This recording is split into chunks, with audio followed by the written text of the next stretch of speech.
हरे कृष्णा।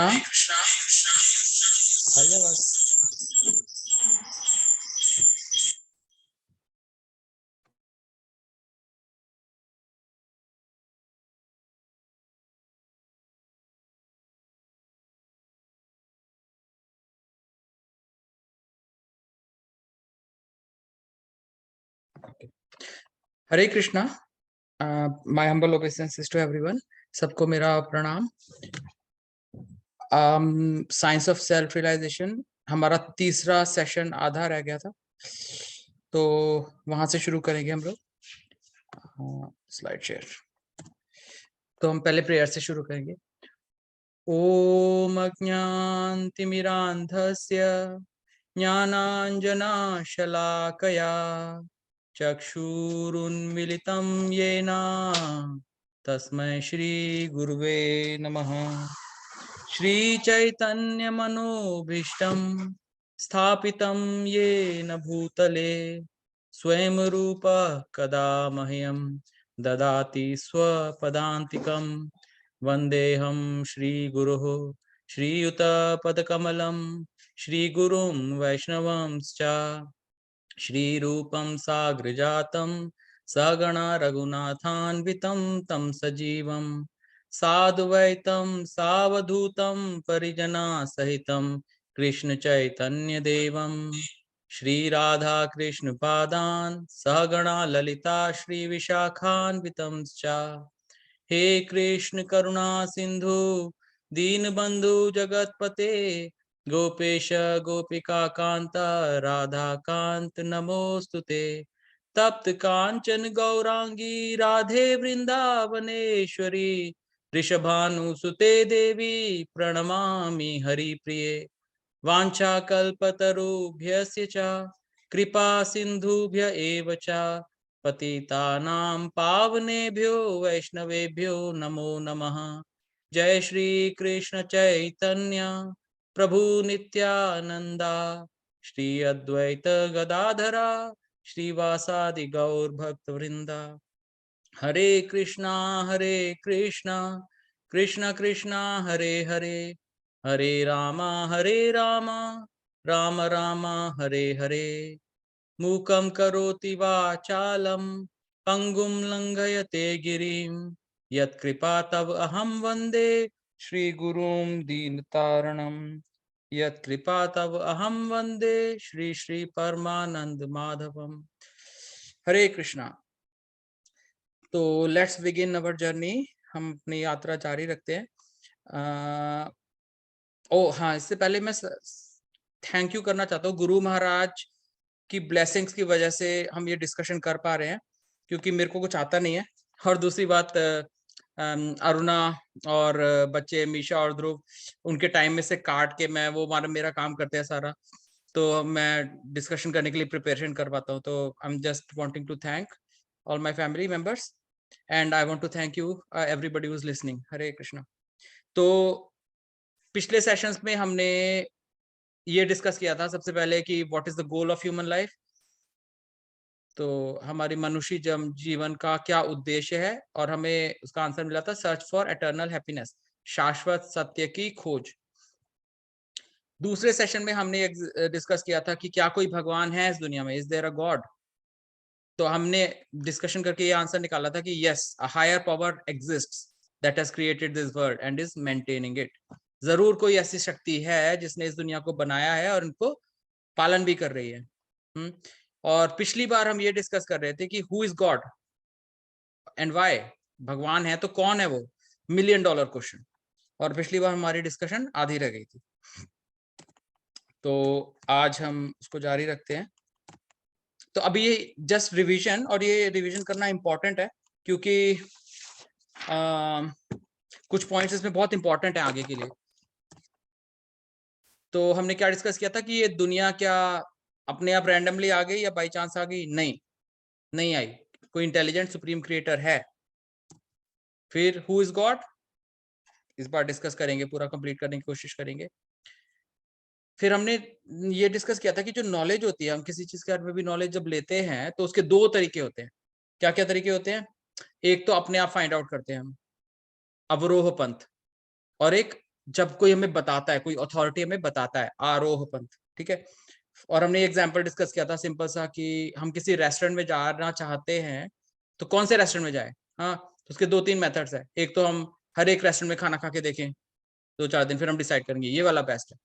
और दूसरा मेथड है हम गूगल रिव्यूज देख लें या फिर मिचलिन स्टार रेटिंग देख लें कि इस रेस्टोरेंट की क्या रेटिंग दी हुई है, अथॉरिटीज ने चेक किया है।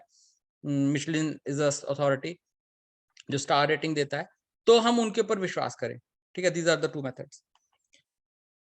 फिर हमने ये डिस्कस किया था कि नॉलेज की क्या कैरेक्टरिस्टिक्स है, क्या किसी क्वेश्चन का केवल एक ही करेक्ट आंसर होता है या कि बस राइट और रॉन्ग होता है कि बस ये आंसर है या तो नहीं है।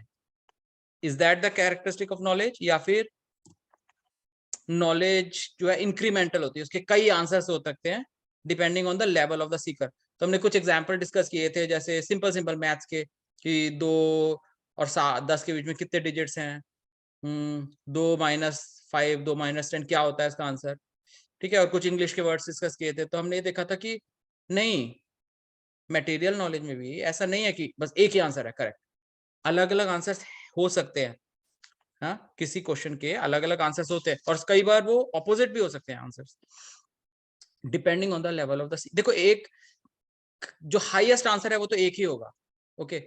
जो हाईएस्ट करेक्ट आंसर है वो एक ही होगा, लेकिन अगर जो सीकर है उसका लेवल कम है तो उसको आप वो हाईएस्ट आंसर बताओगे, उसको कुछ समझ में नहीं आने वाला, उसके लिए वो 0 है, तो वो कंफ्यूज हो जाएगा, ठीक है। It means nothing to him.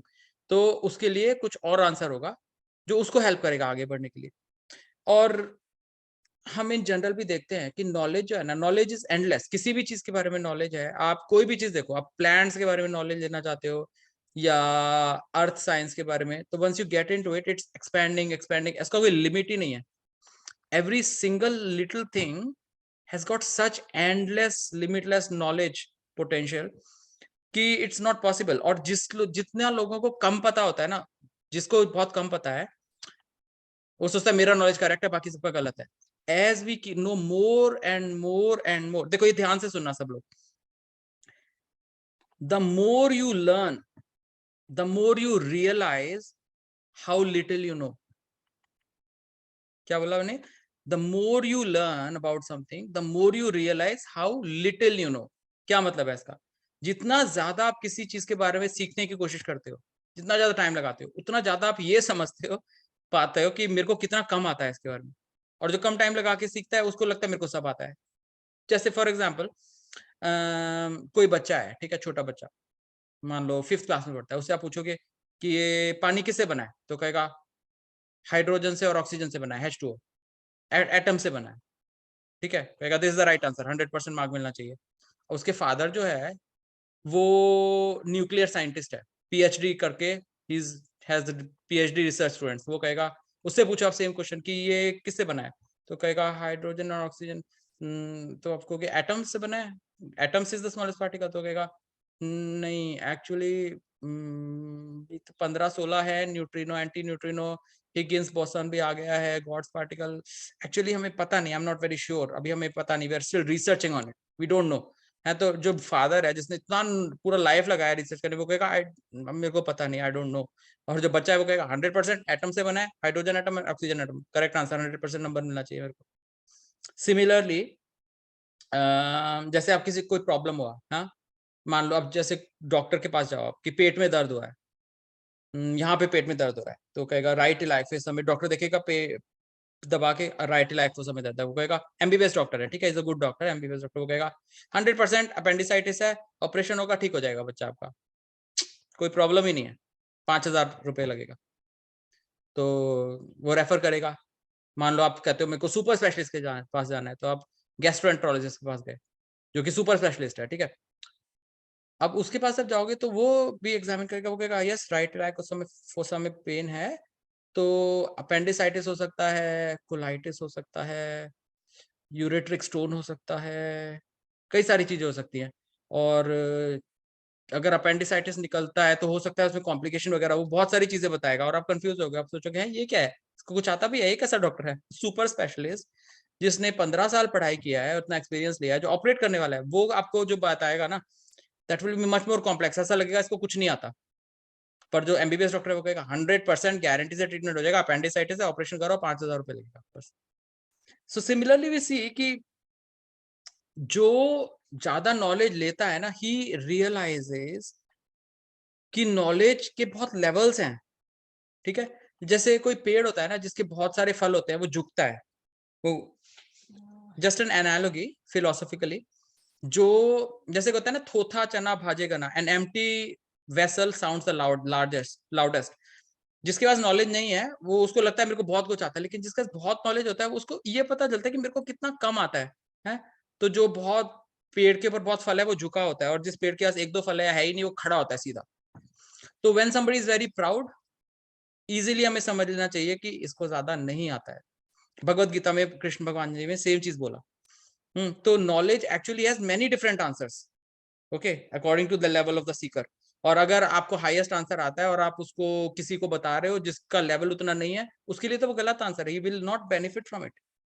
तो we have to understand this fact, this is very important for our later understanding in bhakti. It is very very important to understand this fact, I can't stress it enough. Fourth, knowledge का एक और characteristic है जो हम discuss कर रहे थे, कि नॉलेज हम बनाते हैं, नॉलेज की, नॉलेज तो पहले से है और बस उसमें हम पर्दा हटाते हैं, we uncover it, we discover it. कौन सी बात ट्रूथ है? न्यूटन ने लॉ ऑफ ग्रेविटेशन बनाया था, जिन्होंने म्यूजिक बजाते हैं उन्होंने बनाया है, कि वो नॉलेज पहले से थी और उन्होंने बस पर्दा उठा के देखा? Which is correct? तो वी फाउंड कि नॉलेज इन्वेंट नहीं होती है, इट्स देयर ऑलरेडी, पहले से है, उसको तो डिस्कवर करा, न्यूटन ने पहले डिस्कवर करा। और एक्चुअली अगर आप पीछे और पढ़ोगे तो आपको पता चलेगा, ये तो हमारे अथर्ववेद में सब लिखा हुआ है, ग्रेविटेशनल पुल, गुरुत्वाकर्षण, हम आगे डिस्कस करेंगे, it's already there. Western world को लगता है कि न्यूटन ने डिस्कवर करा, is the father of gravitational, उनको लगता है Newton is the father of calculus, पर ये सब तो हमारे वेदों में ऑलरेडी लिखा हुआ है, वी ऑलरेडी न्यू दैट। उसने बाद में पर्दा हटा के देखा, वो फेमस हो गया। But the important fact we have to remember is, जो इंपॉर्टेंट चीज हमें याद रखना है वो ये है कि ज्ञान तो है, विद्या है, ऑलरेडी है, जैसे जैसे हम आगे बढ़ते जा रहे हैं हम उस पर्दा हटता जा रहा है, हम ढूंढ रहे हैं उसको, हमें पता चल रहा है, दैट्स इट, नई कोई चीज नहीं बन रही यहाँ पे। फिर हमने ये डिस्कस किया था कि प्रूफ इज ऑफ 3 टाइप्स, 3 तरह के प्रमाण हो सकते हैं। क्या क्या है? प्रत्यक्ष प्रमाण, मैंने अपने एक्सपेरिमेंट से करके देखा। फॉर एग्जाम्पल, आम खरीदने गए, मैंने आम खा के देखा, मीठा है, प्रत्यक्ष प्रमाण, मैं कहूंगा मीठा आम है, प्रूव हो गया, मैंने खा के देखा, सिंपल। दूसरा, अथॉरिटी, फॉर एग्जाम्पल इस केस में लेट्स से कि मेरी वाइफ को बहुत अच्छे से आम आते हैं, पता पता वो कहेगी कि आप ऐसे आम लेके आओ जो बिल्कुल पीला होगा, उसको उठा के सूंघोगे तो अच्छा स्मेल आएगा, और उसको दबाओगे तो वो थोड़ा सा दबा रह जाए तो वो मीठा होगा, तो उसकी अथॉरिटी मान के अगर मैं आम लूंगा तो दैट्स अनदर प्रूफ। और थर्ड प्रूफ इज अनुमान प्रमाण, एस्टिमेशन, कि उसने मेरे को बोला तो आम लेने के लिए, और मैं अभी कुछ और ले रहा हूँ, सेब ले रहा हूँ, और मैं सोच रहा हूँ अगर पीला होगा और ये दबेगा थोड़ा सा तो ये अच्छा हो सकता है लेकिन इट माइट बी रॉन्ग। तो अनुमान प्रमाण तो 100% रॉन्ग है। द क्वेश्चन इज, प्रत्यक्ष प्रमाण और शब्द प्रमाण में से कौन सा ज्यादा करेक्ट होता है? तो of the 3 proofs which proof is the best? अब हम लोग कहते हैं कि मेरे को दिखाओ आंखों से तब मैं विश्वास करूंगा, पर हमने पिछली बार डिस्कस किया था कि हमारे जो सेंसेस हैं वो तो इम्परफेक्ट है, ठीक है। तो शब्द प्रमाण actually is the most reliable, जब कोई अथॉरिटी बता रही है। फॉर एग्जाम्पल, जैसे मान लो कि अमेरिकन वीजा के अंदर कोई चेंजेस आए,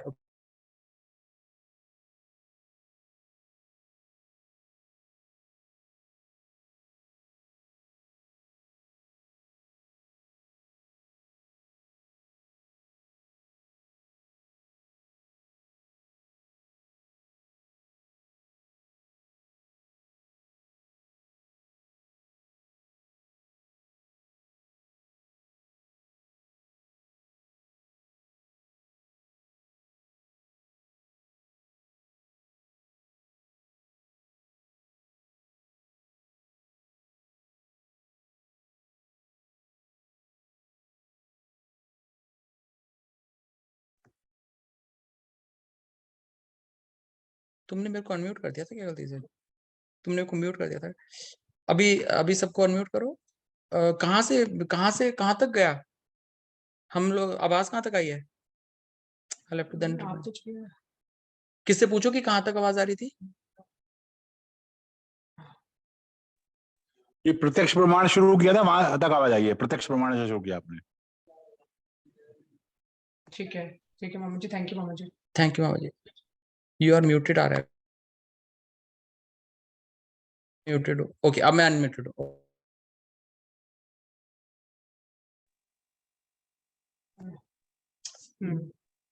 ओके, अभी ठीक है। तो प्रत्यक्ष प्रमाण तक है, ठीक है, ओके। अभी सुन रहा है ना? अभी तो कोई नहीं बोल पाएगा ना? Can U turn your thing on? Can you here? Hare Krishna. Okay, ठीक है, अभी आवाज आ रही है। तो हमने देखा कि शब्द प्रमाण जो है अथॉरिटी, अमेरिकन वीजा का डिस्कस कर रहे थे हम। I will just repeat it a little bit कि अमेरिकन वीजा में कोई चेंजेस आए हैं। अब हम लोग सुन रहे हैं कि किसी ने बोला कि आपके फ्रेंड ने बोला आपको अमेरिका जाना है, आपको पता है वीजा में चेंजेस आए हैं, ओके, ये चेंजेस आए हैं। तो आपने उनकी बात सुनी, फिर आपने जिस एजेंट को यूज करते हो उससे भी आपने पूछा, उसने कहा हाँ कुछ चेंजेस तो आए हैं, आप ये डॉक्यूमेंट और भेज दो। लेकिन आपको वीजा लगाना है 2 दिन में, कोई एरर नहीं होना चाहिए। तो बेस्ट मेथड क्या है कि आप एम्बेसी के वेबसाइट पे जाके खुद देखो या फिर उनको फोन करके पूछो। That be the most reliable है, दैट इज शब्द प्रमाण। प्रत्यक्ष प्रमाण, why is it not the best? तो हमने डिस्कस किया था, ये चीजें डिस्कस की थी कि 4 डिफेक्ट्स हैं हमारे सेंसेस के अंदर। 4 डिफेक्ट्स हैं। क्या डिफेक्ट्स हैं? एक डिफेक्ट है लिमिटेड है हमारे सेंसेस। अगर मेरे को आंखों से कुछ नहीं दिख रहा, इसका मतलब ये नहीं है कि वहां कुछ नहीं है। अंधेरे कमरे में मैं गया, कुछ नहीं दिख रहा, इसका मतलब ये नहीं है कि कमरा खाली है। कमरे में तो बहुत सारी चीजें हो सकती है। मैं आसमान में देख रहा हूँ, खाली दिख रहा है आसमान, इसका मतलब ये नहीं है कि वहां कुछ नहीं है। वहां पे तारे हैं पर मुझे दिख नहीं रहा। वहां पे ऐसा हो सकता है कि दूर से कोई प्लेन आ रहा हो और 1 मिनट के बाद दिखने लग जाए, पर मेरे को नहीं दिख रहा। तो we have limited sense perception. उसके अलावा वी गेट इल्यूजन हो जाता है, हमको भ्रम हो जाता है। कई बार हम कुछ देख रहे हैं, हमें लग रहा है कि वो है लेकिन नहीं है वो। फॉर एग्जाम्पल, हमने मिराज, मृग तृष्णा के बारे में डिस्कशन किया था कि जब बहुत धूप होती है ना, तो रोड पे भी और रेगिस्तान में जाओ, डेजर्ट में, तो वहां पे ऐसा लगता है पानी है, पर पानी तो नहीं होता। तो इसके अलावा हम मिस्टेक्स करते हैं, हमसे गलती होती है। To err is human. अगर हम छोटे छोटे एडिशंस भी करेंगे ना, 5+3 6+8, बहुत जल्दी जल्दी, तो 100 करेंगे तो उसमें से किसी मैथमेटिशियन के भी ना 1-2 गलत हो सकते हैं। कंप्यूटर के नहीं होंगे, पर ह्यूमंस मेक एरर्स। और चौथा था, वो था कि चीटिंग प्रोपेंसिटी। इनहेरेंटली हमारे अंदर एक चीटिंग प्रोपेंसिटी है, ठीक है। When you go deeper into philosophy, Bhagavatam में जाते हैं, तो हमें पता चलता है कि जब ये दुनिया बनती है तो one of the first things to be created is ego, false ego. False ego जब बनता है तो that makes us hide our mistakes, क्योंकि हम ये नहीं चाहते लोगों में क्रिटिसाइज करें, तो हम अपने हाइड करते हैं मिस्टेक्स जान के। इनहेरेंटली हमारे अंदर हम वी चीट, ठीक है। तो दैट्स वाई जो साइंटिफिक रिसर्चेज हैं उसमें से काफी सारे बायस्ड हैं। प्रत्यक्ष प्रमाण is actually not the best, ठीक है। अब लेकिन बिगेस्ट प्रॉब्लम था कि शब्द प्रमाण सही है, ओके, वी बिलीव दैट शब्द प्रमाण करेक्ट है, पर हम किसको बिलीव करें? यहाँ तो बहुत सारे लोग हैं। तो यहाँ पे शायद हमारा छूटा था डिस्कशन। क्या क्या ऑप्शंस अवेलेबल है? एक साइंस है हमारे पास, okay, we got science, one option कि इसकी बात बिलीव की जाए। दूसरा ऑप्शन है स्क्रिप्चर्स, जैसे कुरान। तो 4 जो रिलीजन्स हैं वो काफी फेमस हैं, हिंदू, मुस्लिम, सिख, ईसाई। तो कुरान कहते हैं कि हमारी बात सही है, तुम सारे गलत हो। बाइबल कहती है कि only way to God is through Christ. Sikh कहते हैं कि हमें तो अपनी चीजें करनी है क्योंकि आप लोग गलत हो, Guru Granth Sahib is the correct. और भी बहुत सारे ग्रंथ हैं अलग अलग धर्मों के, और भी धर्म है ना, क्योंकि वैदिक लिटरेचर्स आर देयर, ठीक है। अब इनमें से कौन सा, विच इज द बेस्ट, ये this is now our confusion कि अब हम किसकी बात माने। तो उसके लिए द इंपॉर्टेंट थिंग इज कि which of these has stood the test of time. इनमें से कौन सा ऐसा स्क्रिप्चर है या सोर्स है जिसकी बात आज तक कभी गलत सिद्ध नहीं हुई, कभी भी गलत सिद्ध नहीं हुई। That is our criteria, okay. तो इसके लिए हमने एक टेबल बनाई, राइट, मेक अ टेबल। तो इसमें क्या हम डिस्कस कर रहे हैं कि पहला नेम ऑफ द सोर्स, कहां से नॉलेज आई। दूसरा व्हेन एंड हु, कब आई और किसने दी वो नॉलेज, कैसे आई। फिर व्हाट नॉलेज, क्या नॉलेज है, क्या वो किस तरह की नॉलेज है। फिर चौथा टेबल है हमारा, कॉलम है कि कभी वो गलत प्रूव हुई, has it ever been proved wrong so far, ठीक है। और पांचवे में अगर कुछ और डिटेल्स है उसके बारे में, ठीक है। तो हम सबसे पहले जैसे साइंस को डिस्कस करते हैं। किसने दी साइंस, बहुत सारे साइंटिस्ट आ रहे हैं, इट्स ऑन गोइंग, चलती जा रही है, ऐसा नहीं है कि रुक गई है। किस तरह की नॉलेज है, मटेरियल नॉलेज है बस। स्पिरिचुअल के बारे में साइंस कुछ बात ही नहीं करता। Science does not have much knowledge about spiritual. Material knowledge है कि ये इस चीज से बनता है, इसको ये मिला हो तो ठीक है। Has it ever been proved wrong so far, it has been proved wrong many many times. Simple proof,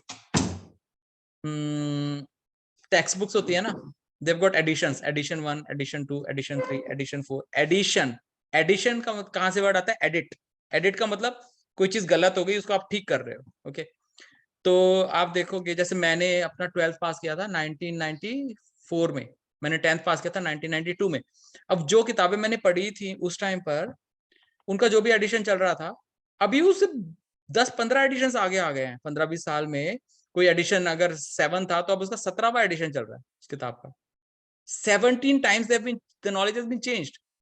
जो उन्होंने हमको पढ़ाया, जैसे कि पहले पढ़ाते थे डेल्टन एटॉमिक थ्योरी, सारी चीज एटम से बनी होती है, उससे छोटा का कोई पार्टिकल नहीं। जब हम 12th में थे तो 3 पार्टिकल्स बताते थे, इलेक्ट्रॉन, प्रोटॉन, न्यूट्रॉन। और अब अगर मैं देखता हूँ, जब फिजिक्स की रिसर्च करता हूँ थोड़ी, तो पता चलता है 15 तो है ही है, neutron, neutrino, anti neutrino.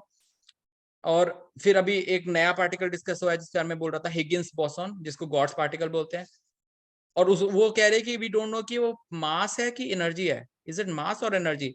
Einstein की थ्योरी जो है कि मास को एनर्जी में कन्वर्ट कर सकते हैं, which has been proved by atom bomb, but scientist still are not able to uncover. वो बहुत हाई लेवल की नॉलेज थी, उनको बहुत डिटेल में नहीं पता चला। तो नाउ देयर से कि हिगिन बोसॉन एनर्जी हिल रही है कि मैटर है, वी आर कंफ्यूज्ड है। तो साइंस, हम let's not go off the topic, science has been proved wrong many times. हर 5-6 साल में नया चीज आ जाता है, पुराना चीज गलत है, आउटडेटेड है, नया चेंज करो। तो साइंस को हम विश्वास नहीं कर सकते। सेकंड सोर्स हो गया हमारा कुरान। कुरान इस्लाम का, जो मुस्लिम रिलीजन है उनका ग्रंथ है। कहां से आया ये, तो एक महाशय थे, उनका नाम था मोहम्मद जी। जब वो 40 से, वो क्या करते थे, गुफा में जाके ना अपने घर वालों को छोड़ के गुफा में चले जाते थे कुछ टाइम परेशान होके ना, और वहां पे फिर मेडिटेट करते थे, बैठ के मेडिटेट करते थे। 10-15 दिन का रहे, फिर थोड़े दिन में दोबारा चले गए। तो 40 साल पे एकदम से वो कहते कि मेरे को ज्ञान प्राप्त हुआ, भगवान ने मेरे को बोला। और वो अनपढ़ थे, ठीक है, और ये हुआ कब है, 610 में, यानी कि अब से लग 1500 साल पहले, 1450 ईयर्स रफली। तो अनपढ़ थे वो, तो वो कुछ लिख तो नहीं पाए। उनकी जो बातें हैं सारी वो उनके शिष्यों ने लिखी, वो खुद तो लिखना जानते नहीं थे। उन्होंने कहा कि भगवान ने मेरे को ये बोला। किस तरह की नॉलेज है, तो एक तरह से स्पिरिचुअल नॉलेज बोलेंगे, क्योंकि मटेरियल के बारे में उन्होंने कुछ नहीं बताया। और नॉलेज का तरीका क्या है, भगवान कहते हैं ऐसा करो, ऐसा नहीं करो, इट्स लाइक दैट, कि ये करना गलत है, ये करना सही है, ऐसा करो, ऐसा नहीं करो, दैट्स इट। इस तरह की टीचिंग है वो। Has it been proved wrong so far, पता नहीं, कैसे पता करें हम, स्पिरिचुअल नॉलेज है, हम स्पिरिट तो दिखता नहीं है ना, तो वी कांट से कि रॉन्ग है कि सही है, डोंट नो। और उसका नेचर क्या है नॉलेज का, कि भगवान ने मोहम्मद के सिर में विजन्स दिए, उनको दिखाई नहीं दिए भगवान, उनकी आवाज सुनाई दी, ठीक है। और टीचिंग्स हैं भगवान की, और उसमें ना भगवान की टीचिंग्स ऐसे करो, ऐसे नहीं करो। और भगवान के किंगडम का, भगवान का जो राज्य है, जो ये दुनिया खराब है, वो इस्लाम मानता है, और वो कहता है कि इससे हमें निकल के भगवान के किंगडम में जाना है। और भगवान के किंगडम की डिस्क्रिप्शन नहीं है, ये है कि भगवान के किंगडम में जा सकते हो, वहां पे बहुत खुशी है, that's it. Bible is the second scripture we can discuss, जो कि क्रिश्चियनिटी का स्क्रिप्चर है। किसने दिया, तो क्रिश्चियनिटी नाम कहां से आया, क्राइस्ट से। पर क्राइस्ट तो अभी 2000 साल पहले आए थे, ईयर 0 में उनको मारा गया था। पर उसके पहले भी, ओल्ड टेस्टामेंट में उसके पहले की नॉलेज है। किसने दिया, मोजेस ने, और बहुत सारे ऐसे पैगंबर हैं, मैसेंजर्स ऑफ गॉड, 40 के करीब, उन्होंने नॉलेज दी है, ठीक है। और वो धीरे उन्होंने थोड़ा थोड़ा लिखा, तो बाइबल कई लोगों ने लिखा है, और न्यू टेस्टामेंट कब आया? क्राइस्ट के जाने के बाद, ईयर 0 के बाद। ठीक है, किस तरह का नॉलेज है? अगेन मटेरियल नॉलेज उसमें नहीं है, भगवान के ऑर्डर्स है कि ऐसा करना चाहिए, ऐसे नहीं करना चाहिए, और कुछ कहानियां हैं उसको सिखाने के लिए। Has it been proved wrong? पता नहीं, कैसे हम डिसाइड करें? मटेरियल नॉलेज तो है नहीं इसमें। ठीक है, और वेरी सिमिलर है, क्राइस्ट का नाम पहले जीसस था, जीसस ऑफ नाज़रेथ। ठीक है, उनका बर्थ दिव्य था, उनका बर्थ डिवाइन था। कहते हैं कि जो उनकी मदर थी Mary, she was a virgin, तो उनकी शादी नहीं हुई थी, बिना शादी के भगवान की दया से वो बच्चा हुआ। और वो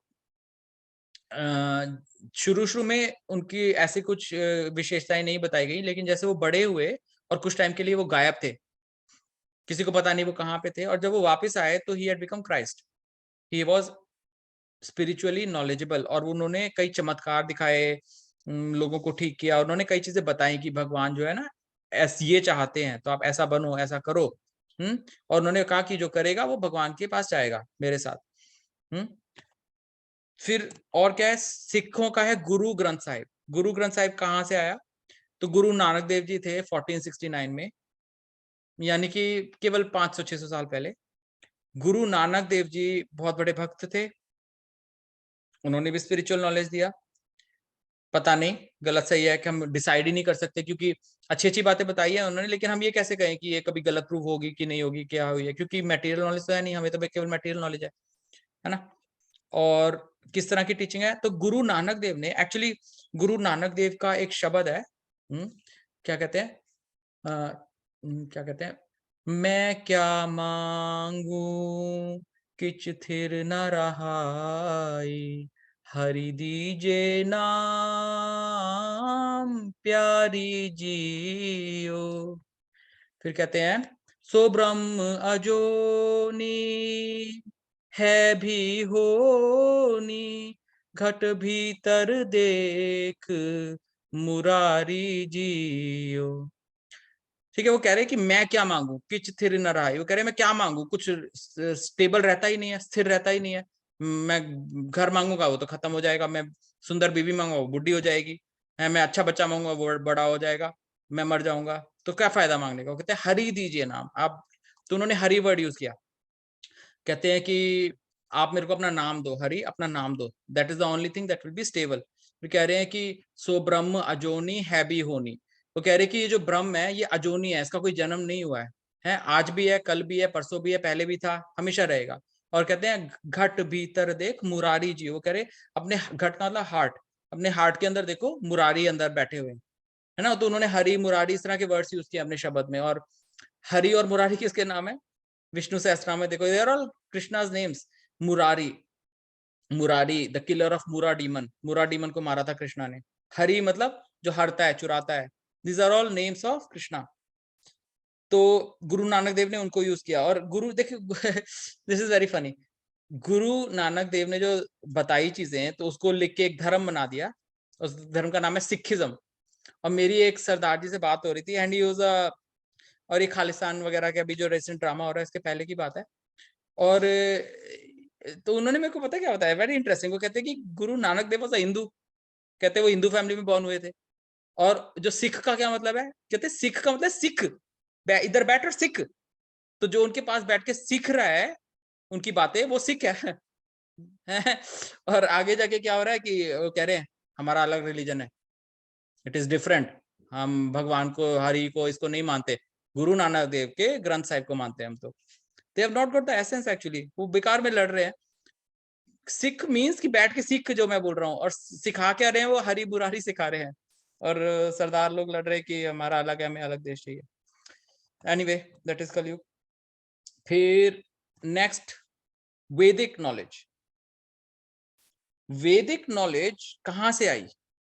where did it come from?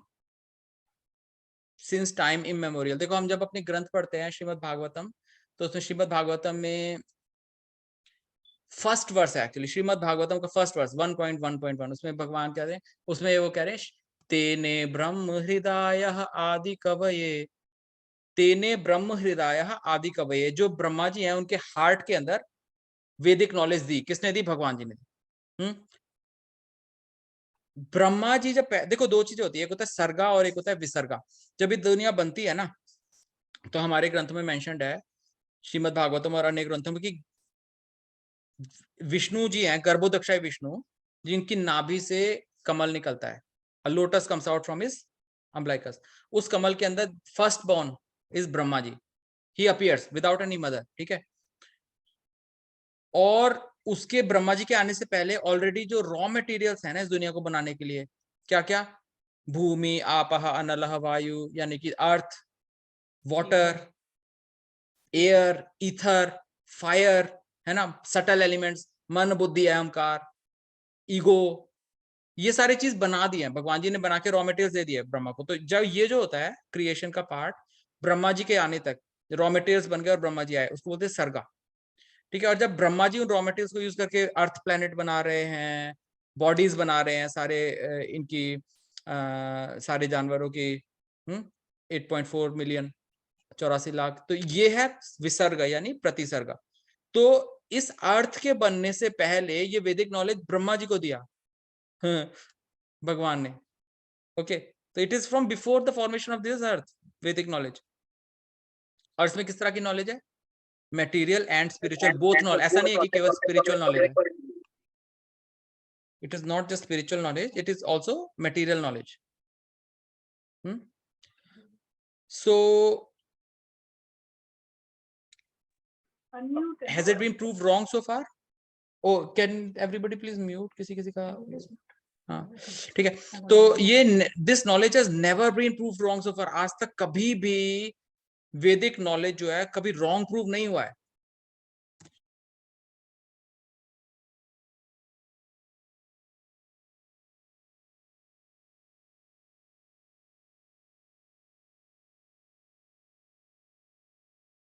और ना यार कुछ गड़बड़ हो रही है, this is not the right way.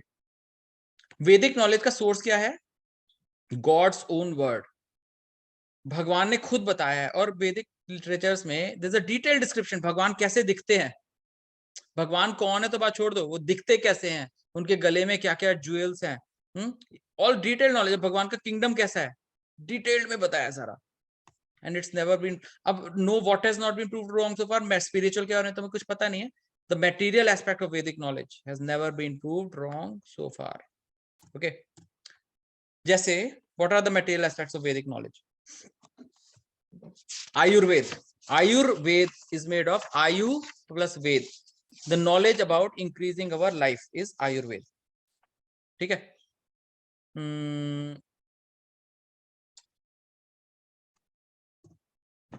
वैदिक मैथ्स, वैदिक गणित, 16 सूत्र हैं जो कि पोएम्स के रूप में है, ठीक है।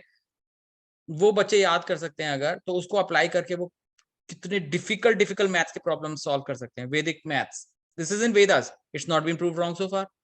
जो कैलकुलस वगैरह है वो तो उसमें ऑलरेडी है, बाद में कितने बाद में न्यूटन ने दिया, it's already there those things. Geometry, geometry के फॉर्मूलाज है वैदिक मैथ्स में, and that is there from when, from time immemorial. कहां से आया, हमने डिस्कस किया था ना अभी कि knowledge is not invented, it's discovered. क्योंकि जो न्यूटन ने कैलकुलस डिस्कवर किया, जो ज्योमेट्री पाइथागोरस ने थ्योरम दिया, it's not different from Vedic maths, जो वैदिक मैथ्स तो बहुत पहले से था। Dhanurveda, Dhanurveda is not just धनुष चलाने का, it is actually the whole material क्या फाइटिंग की जो साइंस है, मार्शल आर्ट्स है ना, वॉर की साइंस, धनुर्वेद वो वेदों में है ऑलरेडी। वैदिक भूगोल, देखो भूगोल बोलते हैं ना कि दुनिया गोल है, अर्थ की जो भूगोल मतलब ज्योग्राफी हिंदी में, that is there in Vedas already. तो जो न्यूटन ने लॉ ऑफ ग्रेविटेशन दिया, गुरुत्व देखो गुरुत्व आकर्षण, गुरु गुरुत्व आकर्षण, गुरुत्व आकर्षण का मतलब गुरु से डिराइव हो रहा है। गुरु के दो मीनिंग्स होते हैं, काफी मीनिंग्स होते हैं, लेकिन एक मीनिंग होता है हैवी, एक मीनिंग होता है गुरु, जो अंधकार से लाइट की तरफ लेके जाएगा, ठीक है। And that's why knowledge is contextual not textual, कौन सा मीनिंग इसमें है, तो इसमें हैवी का मीनिंग है, गुरु मतलब हैवी। तो जो हैवी चीज है वो दूसरी चीज को आकर्षित करती है, नेम इटसेल्फ में ग्रेविटेशन समझाया हुआ है, गुरुत्व आकर्षण। और ये न्यूटन्स लॉ ऑफ ग्रेविटेशन से मिलियंस ऑफ ईयर्स पहले वैदिक नॉलेज में था। खगोल शास्त्र, अब देखो भूगोल, भू का मतलब अर्थ, गोल का मतलब राउंड, ख ख का मतलब स्काई, इसके अंदर भी गोल है। There are everything is in solar system, round round round round round. जो एक्चुअल तो पूरा यूनिवर्स है, that is also it's not got straight lines, उसको बोलते हैं ब्रह्मांड। इट्स लाइक एलिप्टिकल है, ब्रह्मांड, ठीक है। तो उसकी नॉलेज को बोलते हैं एस्ट्रोनॉमी। और सूर्य सिद्धांत करके एक वैदिक लिटरेचर है which is a summary from lots of facts in Atharvaveda, जो कि बहुत पहले लिखा हुआ है, और उसके अंदर जो नॉलेज है वो अभी की एस्ट्रोनॉमिकल नॉलेज से बहुत ज्यादा है। It's so much. ज्योतिष शास्त्र, ओके, एस्ट्रोलॉजी। देखो एस्ट्रो का मतलब, इंग्लिश में एस्ट्रो का मतलब होता है concerning the universe, galaxies. Astronomy का मतलब उसकी स्टडी, और एस्ट्रोलॉजी का मतलब कि उन स्टार्स की पोजीशंस का हमारे ऊपर क्या इफेक्ट हो रहा है, उसका स्टडी। ज्योतिष शास्त्र ये तो एग्जिस्ट ही नहीं करता वेस्टर्न साइंस में, it doesn't even exist. However, and even like India में भी लोग बेवकूफ बनाते हैं ज्योतिष शास्त्र के नाम पे। But I had some experiences personally, और हम ये देखो, ये इसको डिस्कस करते हैं। एवरीबडी नोज दिस पर्सन, कौन है? Famous actress, very good actress. इन्होंने अभी एक मूवी बनाया था Shakuntala Devi, and I watch that movie. It is about a brilliant mathematician. Shakuntala Devi is a girl who was born in 1929, ठीक है, 1929 में बॉर्न हुई है। और इनके फादर क्या करते थे, वो सर्कस में वो थे जो करतब दिखाते हैं ना, डंडे को पकड़ के सीधा चलते हैं। और 3 साल की उम्र में ये इतने कॉम्प्लेक्स मैथ, 3 साल की उम्र में, इमेजिन करो, बच्चा बोलना सीखता है उसके जस्ट पहले, she was doing very complex mathematics, like 5-5 figure के मल्टीप्लाई कर रही थी। और वो, उसको तो आता नहीं था, उसके फादर को जो देखा ये क्या है, तो उसने कहा ये करतब दिखाने में तो क्या पैसे कमाएगी, इसको मैं लेके जाता हूँ। वो यूनिवर्सिटी लेके गया उसको। That person took him to University of Mysore जब वो 6 साल की थी, और उसने क्लेम किया कि मेरी बेटी देखो उसको मैथ्स में कितना आता है। तो उन्होंने बड़े बड़े मुश्किल सवाल दिए, and she did it very easily, 1 second में कर लेती थी। और she became so famous, she went to America, ultimately वो यूके में सेटल हो गई थी। एंड बहुत सारे टेस्ट हुए। उस टाइम का जो फास्टेस्ट कंप्यूटर था उससे भी फास्ट कैलकुलेशन कर लेती थी, and our answer was correct to the last decimal place. She was doing very complex maths verbally, orally, बिना लिखे करती थी। वो कहते थे 7 8 9 5 6 7 8 9 टाइम्स 3 4 6 7 8 9 9 आंसर क्या है? तो वो कहती है ओके, आगे से पीछे बताऊं कि पीछे से आगे बताओ? तो वो कहते हैं कि कोई भी बता दो। तो कहती है चल पीछे से आगे बताती हो तुम्हें, तो लास्ट डिजिट वो ऐसे बताती है। कहती है अब आगे से पीछे बताती हूँ। She was so good, it's she is not a myth, she was there, ठीक है, she is a real person. वो वैदिक मैथ्स यूज कर रही थी। This is the real person photo, Shakuntala Devi. और मेरे को याद है जब मैं छोटा था तो हमारे यहाँ बाहर आता था पंजाब केसरी, और पंजाब केसरी के अंदर ना कभी कभी, मैं तो नहीं पढ़ता था नॉर्मली, इसमें कार्टून देखता था मैं जब छोटा था, तो उसमें ये इनका फोटो आता था, शकुंतला देवी आई हुई है न्यू दिल्ली में, और ये नंबर है, आपको अपना अगर ज्योतिष विद्या दिखाना चाहते हो, अपना हाथ दिखाना चाहते हो, तो इनके पास आ जाओ। और इन्होंने किताब लिखा एस्ट्रोलॉजी फॉर यू, क्योंकि एस्ट्रोलॉजी जो है it is based on numbers. देखो ये वन ऑफ द एडवर्टाइजमेंट्स है, astrological consultations by Shakuntala Devi. She is no more, she is now dead, 2013 में मर गई। But she used to do, क्योंकि मैंने खुद, मेरा एक्सपीरियंस है, मेरे 2-3 एक्सपीरियंसेस एस्ट्रोलॉजी से पर्सनली। तो जब मैंने अपना बीडीएस कंप्लीट किया था रोहतक से, गवर्नमेंट डेंटल कॉलेज रोहतक के पास एक गांव था, खेड़ी गांव। तो जब मैं ईयर 4 में था तो वहां पर एक तो हमारे जो सीनियर्स थे वो कहते हैं कि तुम हाथ दिखा के आना चाहते हो, अपना भविष्य देखना चाहते हो, यहाँ पे एक है पंडित जी खेड़ी गांव में। तो जब मेरी पोस्टिंग हुई खेड़ी गांव में, तो मैंने कहा ठीक है, तो मैं और मेरा फ्रेंड दिखाने गए। तो ये मेरा पर्सनल एक्सपीरियंस है। तो हम उनके घर गए, छोटा सा घर था। तो उनकी जो वाइफ थी, उन्होंने हमें कहा अच्छा आप हाथ दिखाने, चलो आप बैठ जाओ, यहाँ पे भी आए नहीं है वो ऑफिस से। तो हमने कहा ऑफिस में काम करते हैं वो? तो कहते हैं हाँ, पीडब्ल्यूडी डिपार्टमेंट में काम करते हैं वो, तो अभी आ जाएंगे थोड़ी देर में, आधे घंटे में, आप बैठो।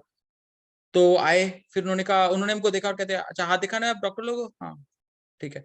तो कहते हैं 2 मिनट बैठो, मैं जरा हाथ मुंह धो लूं, आप चाय पियो, ठीक है। और फिर वो आए, उन्होंने कहा कि आप अपना ना डेट ऑफ बर्थ बताओ मेरे को, और आप टाइम ऑफ बर्थ बताओ, और कहाँ पे पैदा हुए थे ये बताओ, 3 चीजें बताओ, ठीक है। और मेरे से और मेरे फ्रेंड से ले लिया, और हमको पता था कि ये पूछने वाले हैं, तो वो मैं अपने पापा मम्मी से पूछ के गया था ये तीनों चीजें। तो उन्होंने जन्म पत्री से देख के बताया। तो उन्होंने क्या किया, एक ऐसे पेपर लिया, उन्होंने एक पेपर लिया, है। और उसमें ना वो लिखते, और उन्होंने दूर बैठ के वो और एक किताब रेफर करके ना वो कुछ कैलकुलेशंस कर रहे थे नंबर से, हम ऐसे झांक झांक के देख रहे थे, वो कर रहे थे, कहते मेरे को भी थोड़ा टाइम लगेगा, और ऐसे करके ना फोल्ड करते जा रहे थे, लिख के ऐसे फोल्ड करते जाते, ऐसे फोल्ड किया, ऐसे फोल्ड किया, ऐसे फोल्ड किया, ठीक है। पहले मेरा बनाया होगा या मेरे फ्रेंड का, फिर दूसरे का बनाया, फिर वो आया, कहते अच्छा अब किसका बताऊं पहले, तो फिर मेरा फ्रेंड कहता मेरा बता दो, ठीक है। तो मेरा फ्रेंड हिसार में रहता था, तो मेरे फ्रेंड को कहते कि बेटा देखो तुम्हारे फादर की तबीयत कैसी चल रही है, कहता ठीक है। तो कहता है कि देखो तुम्हारे फादर का ना योग बहुत खराब लिखा हुआ है, काफी विपदा लिखी हुई है, जल्दी आने वाली है, और अगर या तो वो चले जाएंगे और या फिर वो अगर बच गए तो बच जाएंगे, लेकिन बहुत हैवी संकट है। और उसने कहा अच्छा। उसके पहले उसने क्वेश्चन पूछे थे, कहता है कि मैं पढ़ाई कितना करूंगा, तो उन्होंने कहा बेटा आप इंटेलिजेंट हो लेकिन आप पढ़ नहीं पाओगे ज्यादा, ठीक है। फिर उसको फॉरेन जाने का शौक था, तो कहता है मैं फॉरेन जाऊंगा, तो कहते हैं हाँ जाओगे लेकिन काफी स्ट्रगल करने के बाद जाओगे, ऐसे करके चीजें बताई। फिर उन्होंने मेरे को बताया, कहते हैं तुम्हारी एक बहन है, मैंने कहा हाँ एक बहन है, उन्होंने खोल के दिखाया ऐसे, कहते एक बहन, उसमें लिखा होता एक बहन। फिर कहते हैं कि तुम्हारा नाम आ से शुरू होता है, मैंने कहा हाँ, उन्होंने लिखा होता आ से नाम। ऐसे करके ना उन्होंने काफी चीजें बताई, उन्होंने कहा तुम बचपन में तुम्हारा ऐसे हुआ था कि मरने वाले थे तुम एक बार, तो मैंने कहा नहीं, तो कहते हैं हुआ होगा 7-8 साल पहले, 7-8 साल के जैसे सोचो। फिर मैंने कहा हाँ मेरा एक ऑपरेशन हुआ था और पापा मम्मी कह रहे थे कि अगर नहीं हो पाता टाइम से तो it was very dangerous, appendicitis हो गया था, सारा ओमेंटम इन्फेक्ट हो गया था, तो इट वाज वेरी डेंजरस, और उसी टाइम पे अगर नहीं ऑपरेशन होता तो it would have been very risky. तो मैंने कहा हाँ हाँ हुआ था ऐसे। फिर मैंने उनसे क्वेश्चन पूछे कि मैं कितना पढ़ूंगा, तो कहते हैं हाँ पढ़ोगे, आगे पढ़ोगे आप, मैक्सिमम डिग्री अटैच करो, और जो जो उन्होंने चीजें बताए सारी चीजें सही हुई है। और फिर एंड में क्या हुआ, जब ये सारी चीजें बताए ना, फिर हमने कहा कि अच्छा पंडित जी हम आपको कितने पैसे दें, तो कहते हैं नहीं नहीं मैं इस चीज के पैसे नहीं लेता। तो हमने कहा है you spend 1 hour with us, आपने 1 घंटा लगाया और पैसे नहीं लेते, चाय भी पिलाई आपने भी, तो कहते नहीं नहीं नहीं नहीं मैं पैसे के लिए नहीं करता है, उन्होंने हमें भेज दिया। तो फिर मेरे को ऐसी फीलिंग आई कि oh he is a really knowledgeable person, क्योंकि पैसे नहीं ले रहे तो इनका तो कोई इंटरेस्ट नहीं है, but this is my personal experience, ठीक है। उसके बाद फिर हमारा फैमिली एक्सपीरियंस भी हुआ, मेरी जब शादी हुई तो we were having lots of problems, बहुत सारे अबॉर्शंस हो रहे थे, मिसकैरेजेस हो रहे थे, तो फिर medical science was not able to help. फिर हम, मेरे जो इन लॉज हैं, उन्होंने एक पंडित जी ढूंढ के लाए, बहुत अच्छे थे, उनकी लंबी सी सफेद दाढ़ी थी, और उन्होंने हमको एक मंत्र दिया, मेरे को और मेरी वाइफ को, ठीक है, शनिदेव का मंत्र। उन्होंने कहा ये मंत्र आपको करना है हर रोज दिन में 1000 बार। और हमने वो करना शुरू किया, और इजीली हमारा बेटा बॉर्न हो गया। उसके पहले भी सारी medical things were going on. इसी तरह से एक उसी टाइम पे क्या हुआ था, एक मेरी वाइफ है, she was working in a hospital in Faridabad, और उसकी एक बैचमेट थी, उसके एक साथ एक फेलो कुलीग डॉक्टर थी, उनके साथ भी ये प्रॉब्लम्स आ रहे थे, उनके बच्चे वगैरह नहीं हो रहे थे।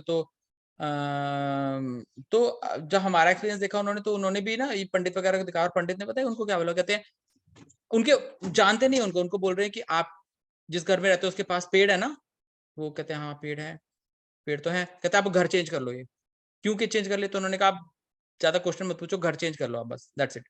घर चेंज किया उन्होंने, उनका she got pregnant, and before that she had tried artificial insemination और सब कुछ कराया था उन्होंने, लेकिन it was not working out, ठीक है। तो जो ज्योतिष शास्त्र है, it's got a bad reputation, but if you find the right person then actually it might not be, गलत नहीं है, ऐसा नहीं है कि गलत है ये। और इसके बारे में ये मॉडर्न साइंस कुछ नहीं जानता है, लेकिन हमारे वैदिक सिस्टम के अंदर, because it's a mathematical science, इसमें ग्रहों की क्या पोजीशन है, मैथमेटिक्स से आप कैलकुलेट करते हो, कॉम्प्लेक्स मल्टीप्लिकेशंस हैं, and then you give some interpretations based on that, and this lady was doing that, Shakuntala Devi, ठीक है। so तो हम वैदिक लिटरेचर कर रहे हैं, ये है क्या, तो 4 वेद हैं जो कि हम सबको पता है, सामवेद, अथर्ववेद, यजुर्वेद और सामवेद, ऋग्वेद तो मेन है ना, सामवेद और ऋग्वेद तो बहुत मेन है, और उसके बाद अथर्ववेद और यजुर्वेद है। अथर्ववेद में काफी मटेरियल नॉलेज भी है, यजुर्वेद में भी है सब, ठीक है। और फिर इनका जो समरी है उसको बोलते हैं वेदांत, मतलब जो अल्टीमेट कंक्लूजन, डिस्टिलेशन, एसेंस क्या है, वो वेदांत है। और वेदांत सूत्र के रूप में है, it's in the form of formulas. सूत्र क्या है, दे आर लाइक, जैसे आजकल हमें फॉर्मूला बताते हैं ना, F = ma, रट लो, बड़ा बकवास है, जो वैदिक फॉर्मूले हैं दे आर लाइक श्लोकाज हैं वो बहुत राइमिंग श्लोकाज है, उनको इजीली आप याद कर सकते हो और फिर उसके बाद आप उसको यूज कर सकते हो उसका इंटरप्रिटेशन निकाल के। तो वो वेदांत सूत्र है, ये है इन्हीं वेदों के अंदर। वेदों के अंदर तो मटेरियल और स्पिरिचुअल दोनों नॉलेज है, लेकिन जो बहुत असेंशियल स्पिरिचुअल नॉलेज है उसको बोलते हैं उपनिषद। उप पास, निषद बैठो। तो हमने शायद पिछली बार डिस्कस किया था, जो इंटेलिजेंट स्टूडेंट्स होते थे ना गुरु महाराज, क्योंकि ये सारी नॉलेज ओरल ही जाती थी, इसको कभी लिखा नहीं गया था कलयुग से पहले। लोग इतने इंटेलिजेंट थे कि वो सुनते थे और अपने शिष्य को पास करते थे, दैट्स इट। सूत्रों को याद करते थे, सूत्रों को याद कर लिया, उसके बाद उस पर व्याख्या करना है तो 1 हफ्ते तक, 3 हफ्ते तक भी बोल सकते हैं, because they understand it and they learn the essential facts. तो 108 मेन उपनिषद हैं, उसके अलावा छोटे छोटे उपनिषद हैं जो वेदों का पार्ट है, और इसके अंदर एसेंशियल स्पिरिचुअल नॉलेज है, ठीक है। पर प्रॉब्लम क्या है कि ये वेद और उपनिषद बहुत डिफिकल्ट हैं समझना। You need to be actually a Brahmin, high mental capacity which is not there in Kaliyuga. तो महापुराण भी हैं। पुराण क्या है? कहानियां हैं जो कि कई लोग कहते हैं कपोल कहानियां हैं, पंडितों ने बनाई हैं, बट ऐसा नहीं है। They are actual stories which have happened in the previous yugas, जिनसे हमें लर्निंग करने को मिलती है, ठीक है। दो स्टोरीज हैव बीन डॉक्यूमेंटेड। और ये 18 मेन पुराणे, इनका डिवीजन है, 6 सात्विक मोड में है, 6 राजसिक मोड में है, 6 तामसिक मोड में। मतलब क्या हुआ? देखो, हम में से कुछ लोग राजसिक मोड में हैं, हम बहुत काम करना चाहते हैं, we are in the mode of passion. हम से कुछ लोग तामसिक मोड में, हमें बहुत नींद आता है, कुछ काम नहीं करते ज्यादा। कुछ लोग सात्विक मोड में हैं, सब कुछ बैलेंस में कर रहे हैं, कोई गलत काम नहीं कर रहे। तो ग्रेडेशन है नॉलेज का। इन पुराणों के अंदर तामसिक पुराण जो है ना, वो तामसिक लोगों को समझ में आएगा और उससे वो बेनिफिट करेंगे, लेकिन सात्विक पढ़ेंगे तो कहेंगे ये क्या है। और जो सात्विक पुराण है वो बहुत हायर नॉलेज है उसमें, लेकिन वो तामसिक और राजसिक लोगों को समझ में ही नहीं आएगा, ठीक है। So there are this Puranas. Then इतिहास, इतिहास जो है उसमें भी स्टोरीज है, बट द डिफरेंस इज पुराण में तो गांव में किसी भी आदमी की स्टोरी है, लेकिन इतिहास में पूरी डायनेस्टी की स्टोरी है। तो 2 इतिहास हैं, 2 डायनेस्टीज हैं हमारे भारतवंश में। 2 डायनेस्टीज, सूर्यवंश और चंद्रवंश, जो विवस्वान से निकली, सन गॉड से, और जो सोमदेव से निकली, चंद्रवंश, ठीक है। तो विवस्वान का जो सूर्यवंश है वो आगे जाके इक्ष्वाकु वंश बना, रघुकुल बना, और भगवान श्री राम आए उसमें, वो रामायण में है। और जो चंद्रवंश है उसमें सोमदेव, फिर उनकी ब्रांचेस हुई, उसमें से वृष्णिवंशी हुए, उसमें से एक फैमिली में भगवान कृष्ण आए, और उसके बाद जो ये भीष्म पितामह और उनकी फैमिली में आगे जाके पांडव वगैरह आए। All that is Mahabharat. उसके अलावा बहुत और हैं, तंत्र शास्त्रास, अगमास, निगम्स, और अल्टीमेटली जो इन सब का समरी है ना, दैट इज श्रीमद् भगवद गीता। सारी वैदिक नॉलेज की एसेंस इंपॉर्टेंट, इसमें मटेरियल नॉलेज नहीं है भगवद गीता में, बहुत थोड़ा बहुत है, बहुत हल्का सा, पर एक्चुअली स्पिरिचुअल नॉलेज है। और it is the most essential spiritual knowledge, जो कि इन सब का निचोड़ है, मोस्ट इंपॉर्टेंट थिंग्स, ठीक है। ओके, अब हम बार बार पहले डिस्कस कर रहे थे कि वैदिक नॉलेज जो है वो इनफॉलिबल है। उसके हम कुछ एग्जांपल्स देखते हैं, मटेरियल नॉलेज जो दी हुई है। देखो, भूगोल, इंडिया में हर एक इंसान जानता है भूगोल का क्या मतलब है, ज्योग्राफी। भू मतलब अर्थ, गोल मतलब राउंड है, तो the study of the round earth is called भूगोल, ज्योग्राफी, ओके। पर वेस्टर्न साइंस जो है, वेस्टर्न कंट्रीज में बहुत रिसेंटली तक ये कॉन्सेप्ट था कि अर्थ फ्लैट है, जो दुनिया है वो चपटी है। वो सोचते थे दुनिया चपटी है, और उनको ऐसा लगता था कि जब आप समुद्र में जा रहे हो तो बहुत आगे तक जाओगे, तो एक टाइम ऐसा आएगा जब गिर जाओगे, अब नीचे पता नहीं कहाँ गिरोगे। उनको डर लगता था। जब वो जाते थे वो कहते थे अरे, जहाँ पे सन की तरफ जा रहे हैं, जो जहाँ पे क्षितिज है, जहाँ पे सन की तरफ हमें एज दिख रहा है, अगर वहां तक हम जाएंगे तो हम गिर जाएंगे नीचे। दैट वाज द कॉन्सेप्ट, ठीक है। ये कौन है? Christopher Columbus. Christopher Columbus was a very rich businessman, बहुत अमीर थे, बिजनेसमैन थे, शिप थे इनके पास, शिपिंग कंपनी थी इनकी। और ये जो है ना, इंडिया ढूंढना चाहते थे, ठीक है। इन्होंने कई वॉयजेस किए, उसमें से जो सबसे इंपॉर्टेंट का वॉयज माना जाता है, ये इंडिया ढूंढना चाहते। क्यों ढूंढना चाहते थे भारत को? क्योंकि भारत से मसालों का ट्रेड होता था, स्पाइस का ट्रेड होता था, जिसमें बहुत फायदा होता था। ये लोग क्या करते थे, ये इंडिया में स्पाइसेस का खपत भी था, और ये लोग अफ्रीका से जाके स्पाइसेस वहां बेचे और पैसे मिले। तो दैट वाज अ वेरी, क्योंकि इंडिया बहुत अमीर देश था, सोने के अंदर वो देते थे, सोने की करेंसी था उनका। तो ये चाहते थे कि मैं वो छोटा सा रास्ता ढूंढूं इंडिया के लिए, और मेरे को इंडिया ढूंढना है, कभी गए नहीं थे, तो कहते कि मैं इंडिया ढूंढूंगा। कुछ लोग पहुंचे हैं इंडिया, पता नहीं कौन से रास्ते से पहुंचे, मैं सबसे छोटा रास्ता ढूंढना चाहता हूँ, मैं उस कंट्री को ढूंढना चाहता हूँ, I want to discover India का बेस्ट पाथ क्या है। तो ये गए, ठीक है। जब ये जर्नी के लिए जा रहे थे, तो ये वैसे इटली के थे, लेकिन इटली उस टाइम तक, क्योंकि ये 1400 में है, 1450 1490 उस टाइम पे थे ये, नियरली 1500 सेंचुरी में, और इटली उस टाइम तक खत्म हो चुका था, रोमन एम्पायर वाज नोवेयर, ठीक है। तो रोम इटली के अंदर एक छोटा सा सिटी है, Roman empire ruled all the world, but इनके टाइम तक तो रोमन एम्पायर खत्म, इटली का भी नाम कोई नहीं जानता था, गरीब देश था वो। तो इनका जो वॉयजेस थे वो मोस्टली स्पेन का जो राजा था वो स्पॉन्सर करता था, वो उनको पैसे देता था और कहता था I am your business partner, और इंश्योर भी करता था। तो लेकिन जब इन्होंने कहा कि मैं ऐसे जर्नी पे जाऊंगा, तो स्पेन का राजा कहता है कि मैं आपका जर्नी इंश्योर नहीं करूंगा, पता नहीं आप कहाँ जा रहे हो, नीचे गिर जाओगे एज पे जाके, पता नहीं कहाँ जा रहे हो, किसी को पता नहीं है, और फिर उसके बाद मेरा शिप, मेरा सारा पैसा डूब जाएगा, I will not sponsor you. He had a great difficulty obtaining insurance and sponsorship for that journey, ठीक है। और जब वो इवेंचुअली गए, तो वो क्या हुआ कि दिस इज मेंशन कि वो जा रहे थे और उनको मिल नहीं रही थी, दे वर नॉट फाइंडिंग लैंड, और जो बाकी लोग थे वो डरे हुए थे, जो शिप, जो इनके एम्प्लॉयज थे, वो सोच रहे थे कि इस बुढ़े की वजह से हम लोग भी मरेंगे, हमारे परिवार है, we don't want to die, हम एज पे जाएंगे, गिर जाएंगे, फिर उसके बाद कभी अपने परिवार को नहीं देखेंगे, कहाँ जाएंगे पता नहीं, मर जाएंगे। तो उन्होंने कहा कि अगर कल सुबह तक जो है ना लैंड नहीं मिली ना, और इसने हमारी बात नहीं मानी वापस मुड़ने की, तो हम इसको मार देंगे सारे और वापस चलेंगे। और अगले दिन इनकी किस्मत अच्छी थी, अगले दिन जब वो सारे लोग उठे, तो हमें सामने उनको जमीन दिखी, लैंड दिखी, और उनको ये दिखा, वहां पे उनको देखा, वो गए तो उन्होंने उतरे सारे, उन्होंने देखा कि कुछ ऐसे लोग थे जिनकी स्किन जो है ना ब्रॉन्ज सी थी, लाल लाल सी थी, तो उन्होंने उनका नाम रख दिया रेड इंडियन, ये इंडिया है और ये रेड इंडियन है। और बाद में उनको पता चला इंडिया तो है ही नहीं है, और बाद में जिस कंट्री को उन्होंने डिस्कवर किया था उसका नाम रखा गया America. Christopher Columbus discovered America in 1492।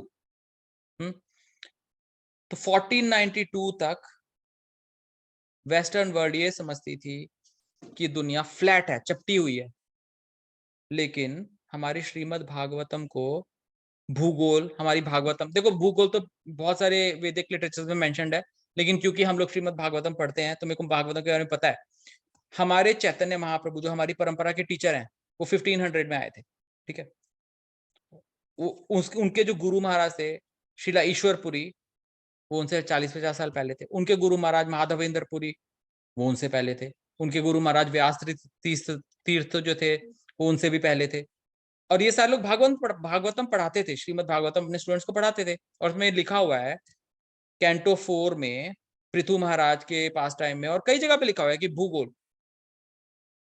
लेकिन तो what I am trying to stress here is कि श्रीमद् भागवतम जो कि एक वैदिक लिटरेचर है, और ऋग्वेद में भी लिखा हुआ है, दे न्यू इतने पहले से कि दुनिया गोल है, लेकिन वेस्टर्न साइंस को नहीं पता था, 1492 तक नहीं पता था। और just to give a reference, ये जो 1400-1500 सेंचुरी का टाइम है, ये वो टाइम था जो गुरु नानक देव थे और अकबर थे, ये लगभग उसी टाइम पे थे। ये क्या है? This is the old map of the world. अब अभी हमने डिस्कस किया, देखो इसको हम हमारे इन्हीं ग्रंथों में, श्रीमद् भागवतम में सप्तद्वीप की तरह, सप्तद्वीप दुनिया को सप्तद्वीप के नाम से भी मेंशन किया जाता है कि 7 कॉन्टिनेंट्स है बड़े बड़े विद इन इटसेल्फ, ओके। बाद में इन्होंने आर्टिफिशियल बाउंड्रीज बना ली है उनके कि भाई ये मेरा कंट्री है, मेरा कंट्री है, लेकिन जो आप ऊपर से देखते हो अगर, तो 7 दिखते हैं, okay.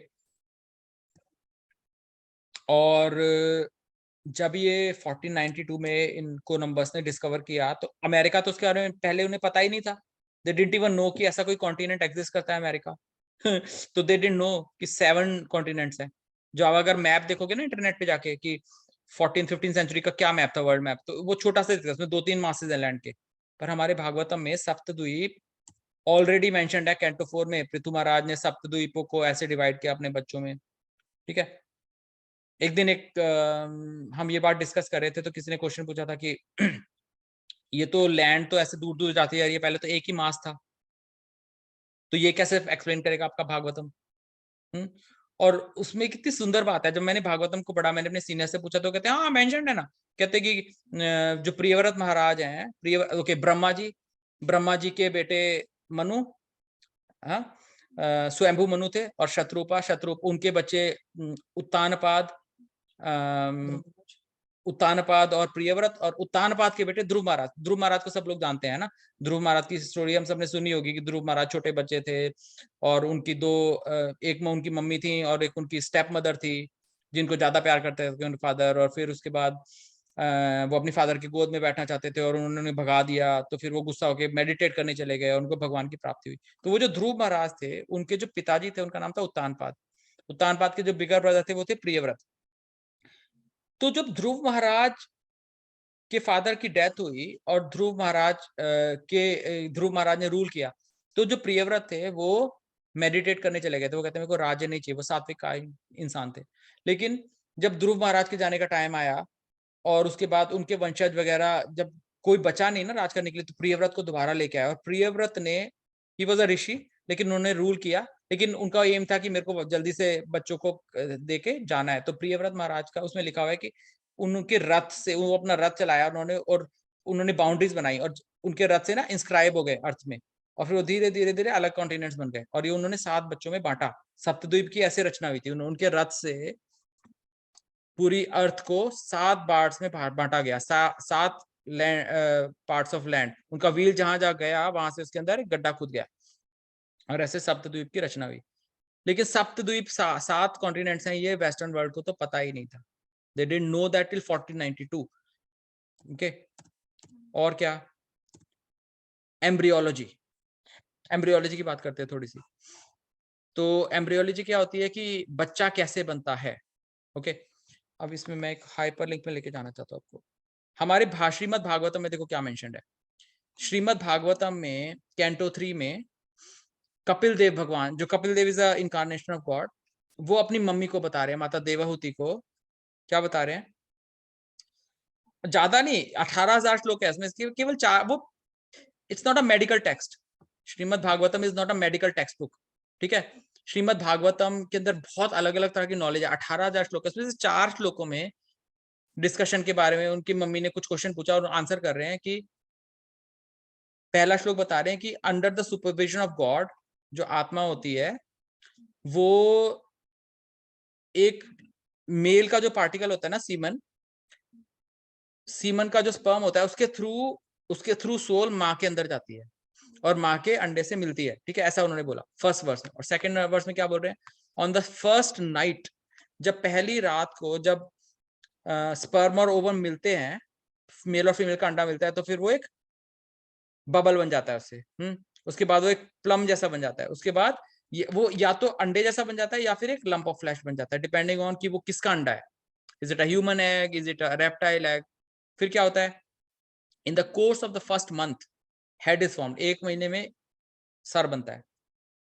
Eight the end of 2 months hand, feet and other limbs बन जाते हैं, ठीक है। At the end of 3 months nail, finger, toes, hair, bones, ये सब अपीयर होते हैं, ठीक है। ये इतनी डिटेल उन्होंने बताई कपिल देव ने, बस पासिंग बाय, ऐसी बात चल रही है तो जनरल, ठीक है। अब देखते वेस्टर्न साइंस को क्या पता था इसके बारे में। देखो 1870 की बात कर रहा हूं मैं। 1870s में इनको ये नहीं पता था कि मेल और फीमेल का अंडा जो है वो मिलके मिलके जो है वो बनता है। बेचारे ये सोच रहे थे, इन्होंने जो मेल का जो सीमन होता है उसके अंदर उन्होंने देखा कि इतनी सारी चीजें हिल रही हैं, तो इनको लगा ये तो कीड़े हैं, पैरासाइट्स हैं। वो ये सोचते थे कि जो स्पर्मेटोजोआ है ये पैरासाइट्स है। दे डिडंट नो दैट, ठीक है।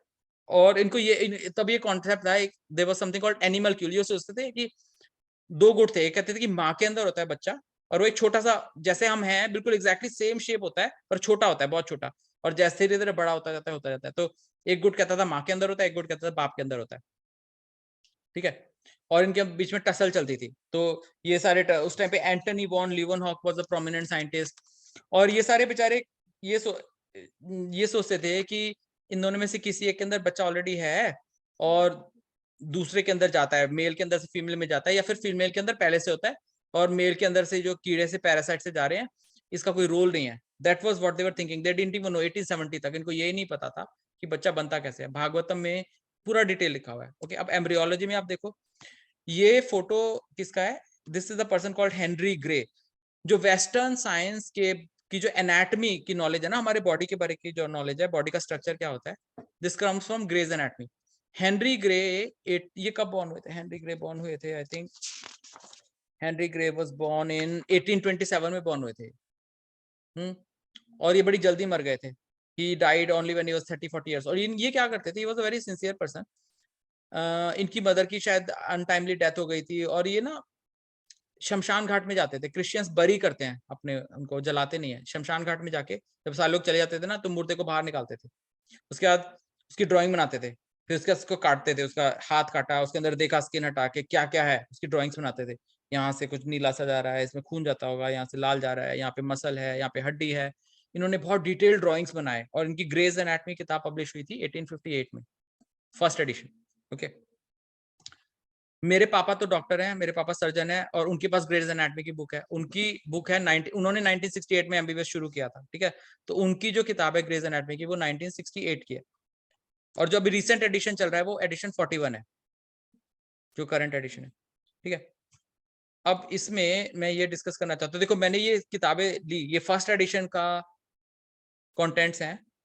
ये मेरे पापा की जो किताब है उसकी कंटेंट्स है, ये जो 1968 में थी, और ये आजकल की है जो अब चल रही है, करंट एडिशन। अब देखो, जो फर्स्ट एडिशन है ना, उसके अंदर तो एम्ब्रियोलॉजी है ही नहीं, क्योंकि उनको बच्चों के बॉडी कैसी होती है उसके बारे में पता ही नहीं था। क्योंकि उनका तरीका क्या था, वो जो मुर्दा घाट है उसे निकाल के उसको काटते थे। अब बच्चे को तो किसी ने दफनाया नहीं, तो फर्स्ट एडिशन को पता ही नहीं था कि बच्चे के अंदर क्या क्या होता है, कैसे बनता है। तो फर्स्ट एडिशन में देखोगे, इट स्टार्ट्स फ्रॉम ऑस्टियोलॉजी, हड्डियों के बारे में। बट सेकंड एडिशन, जो आगे के एडिशंस हैं, जो मेरे पापा ने जो पढ़ा 1968 में, उसमें एम्ब्रियोलॉजी है, दैट्स द फर्स्ट टॉपिक। और 74 पेजेस है एम्ब्रियोलॉजी के। और उनको क्या पता है? उनको ये सारी चीजें जो बता रहे हैं जीरो पता है। दे डोंट नो एनीथिंग कि किस टाइम पे क्या बनता है, किस टाइम पे हेड बनता है। दे डोंट नो एनीथिंग, क्योंकि सिंपल सी बात है, इट्स नॉट पॉसिबल कि किसी माँ को मारो, उसके अंदर से पेट बच्चा निकालो और देखो कि 3 महीने में हो रहा है। It's not possible to do that such study. तो किसी का बच्चा गलती से मर गया, और उसको डेड बॉडी मिल गई, अबॉर्शन हुआ और उसको डेड बॉडी मिल गई ग्रे को, फिर वो बेचारा काट के देख पाएगा ना? उसको ऐसे अपॉर्चुनिटीज नहीं मिली, को कुछ नहीं पता था। ये अब की टेक्स्ट बुक है। Embryogenesis has got a significant proportion in the book, और उसमें डिटेल में लिखा हुआ है कि इस टाइम पे ये होता है, इस टाइम पे ये होता है, इस टाइम पे होता है, ठीक है। ओके, नाउ अब हम ये डिस्कस कर रहे हैं कि एम्ब्रियोलॉजी के बारे में कितना पता है। तो श्रीमद् भागवतम, जो कि 1400-1500 में हमारे महाप्रभु के जो टीचर थे, माधवेंद्रपुरी, ईश्वरपुरी, अद्वैताचार्य, ये सब पढ़ाते थे भागवतम। और उसके अंदर ही कब से मेंशन्ड है ये detail, it has been mentioned since 500-600। और ये तो मेरे को मालूम है ना, ये भागवतम तो कब की है? Bhagavatam has been written 5000 years ago। भाई था at the end of Dwapar Yug it was written, ठीक है, 5000 years ago। Gita press Gorakhpur जो है, सब लोग ने इसका नाम सुना होगा, 1923 में एस्टेब्लिश हुई थी। ये अब मैं ये ना ईयर्स आप इसको ध्यान दो। Gita press Gorakhpur was establish in 1923। Poddar ji ने एस्टेब्लिश की थी, और इनका उद्देश्य था कि हम बहुत सस्ते रेट पे अपनी हिंदू संस्कृति की किताबों को प्रॉपर तरह से छापेंगे। पत्तों पे लिखी हुई थी, हम इनको कागज पे छापेंगे मॉडर्न बुक्स की तरह। That was their aim. No profit no loss. Okay, medical ultrasound was established in 1956। Ultrasound technology to see कि बच्चा कैसे ग्रो हो रहा है अंदर, 1956 के पहले नहीं थी। 1956 में पहली बार एक्सपेरिमेंटली एस्टैब्लिश हुई। उन्होंने देखा कि सेफ टेक्निक लग रही है, इससे हम देख सकते हैं बच्चा अंदर कैसे। उसके पहले कोई तरीका नहीं था, क्योंकि एक्सरे अगर आप करोगे तो बच्चे को हार्म होगा। They knew that. Marie Curie के साथ इतना खराब हुआ था, जिसने एक्सरेज इन्वेंट किए थे, डिस्कवर किए थे। तो medical ultrasound was the only way, ठीक है।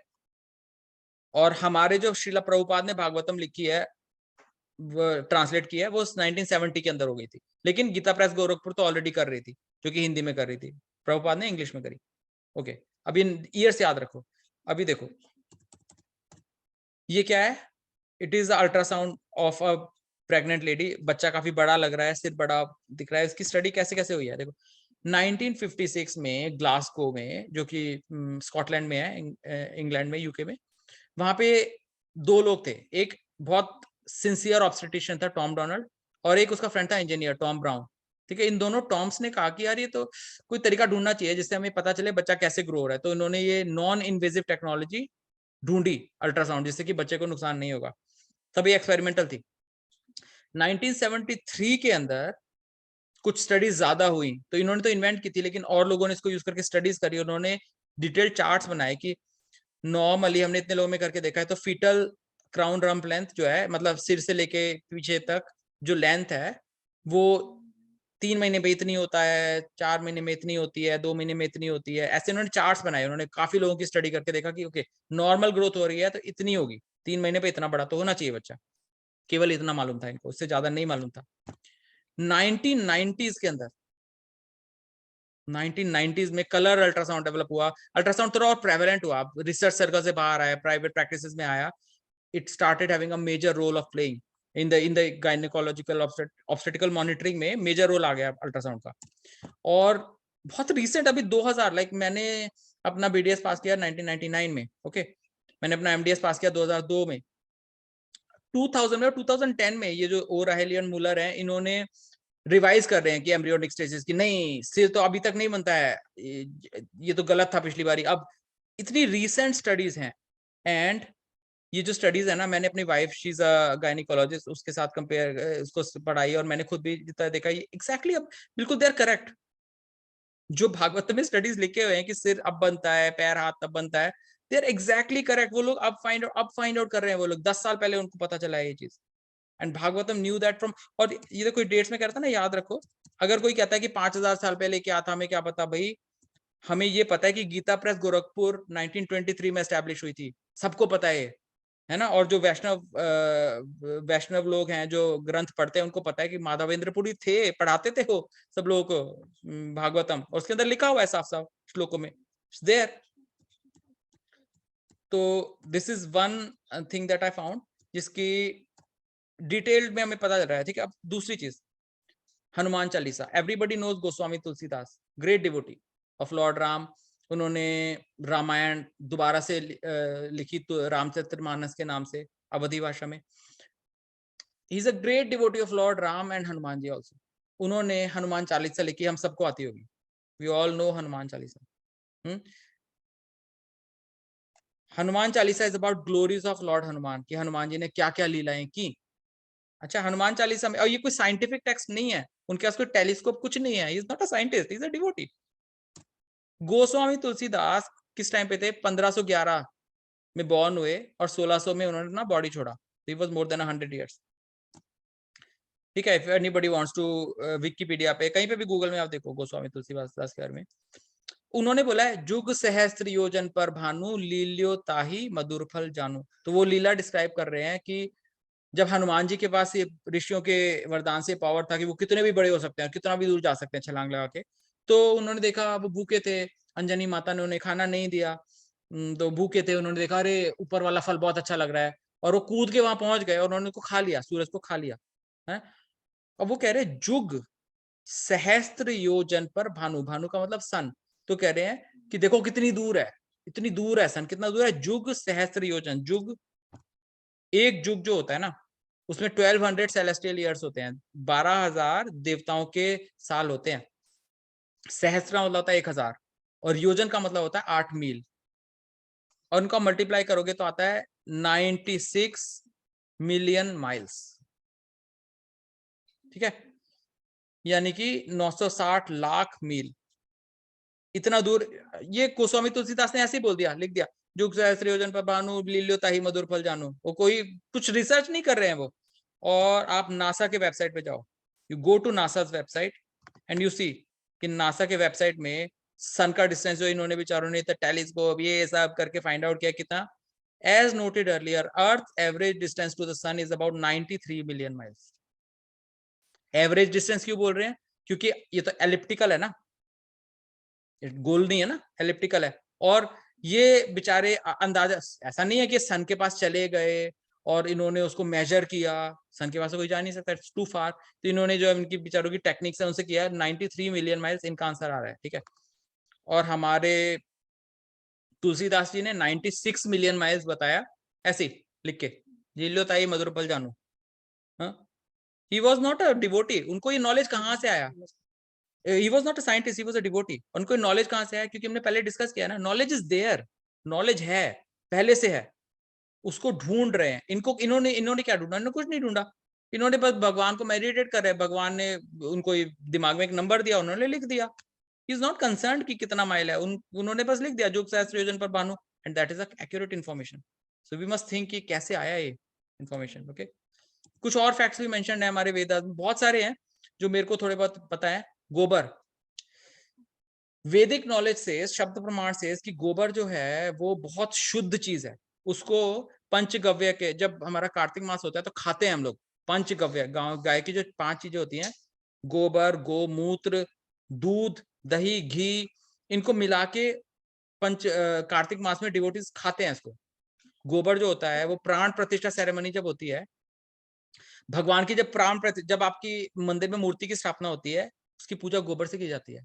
मैं छोटा था, जब मेरा पर्सनल एक्सपीरियंस है, जब मैं छोटा था तो हमारे गांव में हमारी जो मेरी जो ताई जी हैं, वो गोबर लेती थी गाय का और सारे घर पे लीपती थी, जमीन पे, सारी जमीन पे गोबर होता था। फिर वो हमें जाना अलाउड नहीं होता था, फिर जब वो सूख गया तो फिर वो प्योर हो गई, इतनी अच्छी खुशबू आती थी।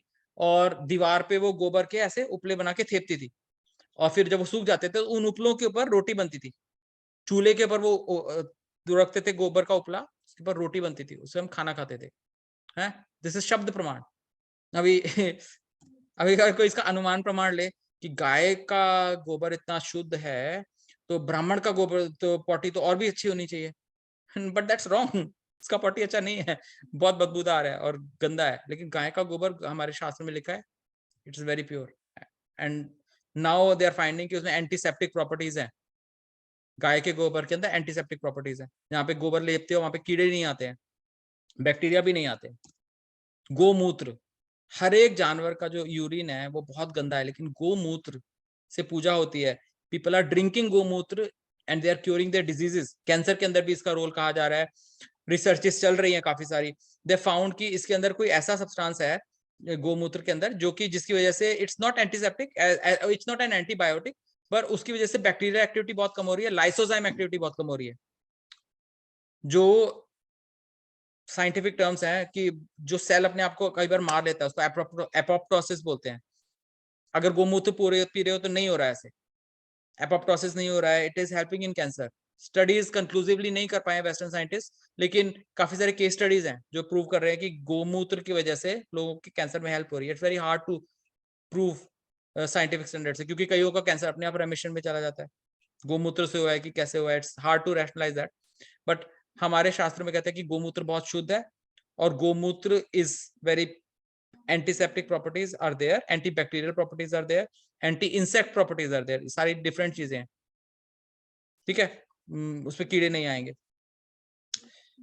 तुलसी, 3 पौधे हमारे इसमें बहुत अच्छे माने जाते हैं, तुलसी, पीपल और वट वृक्ष। ओके, बुद्धा ने वट वृक्ष के नीचे बैठे थे और उन्होंने मेडिटेशन किया था बहुत लंबा और ज्ञान प्राप्त किया था। पीपल का पत्ता हमारे उसमें यूज होता है, हमारे सेरेमनीज में हम पीपल के पत्तों को बांधते हैं, घर के आगे लगाते हैं।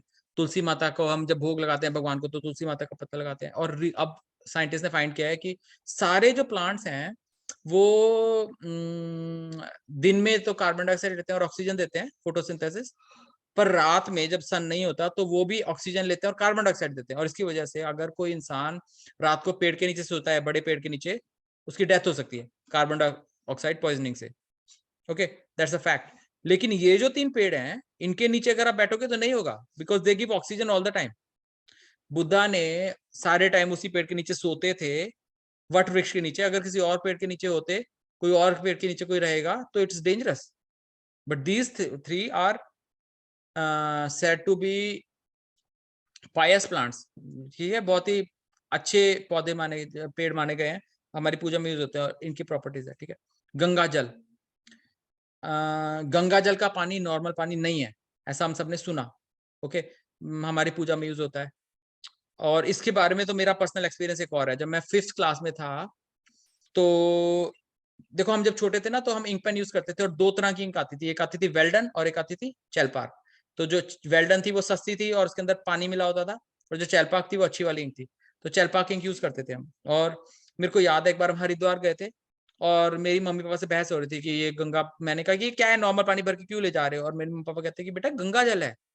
तो मैंने खुद भी भरा है गंगा जल अपने लिए, और मैं जब घर आया ना तो मैंने उसमें एक्सपेरिमेंट किया। मैंने क्या किया कि उस गंगा जल के अंदर आधी चैलपाक की बोतल डाल दी, खाली कर दी उसके अंदर, गंगा जल के अंदर, और एक और बोतल लिया, उसके अंदर बाकी आधी डाल दी, ठीक है। उसको मैंने एक अलमारी में रख दिया, और जब मैं स्कूल से वापस आया तो मैंने जब उसको देखा, सबसे पहले आते ही मैंने देखा, और वो जो गंगा जल वाला पानी था ना, जिसपे लेवल किया था मैंने गंगा जल, वो नॉर्मल हो गया था बिल्कुल, उसके अंदर से सारी इंक खत्म हो गई थी, और जो पानी था, टैप वाटर था, उसके अंदर अभी भी नीला नीला था।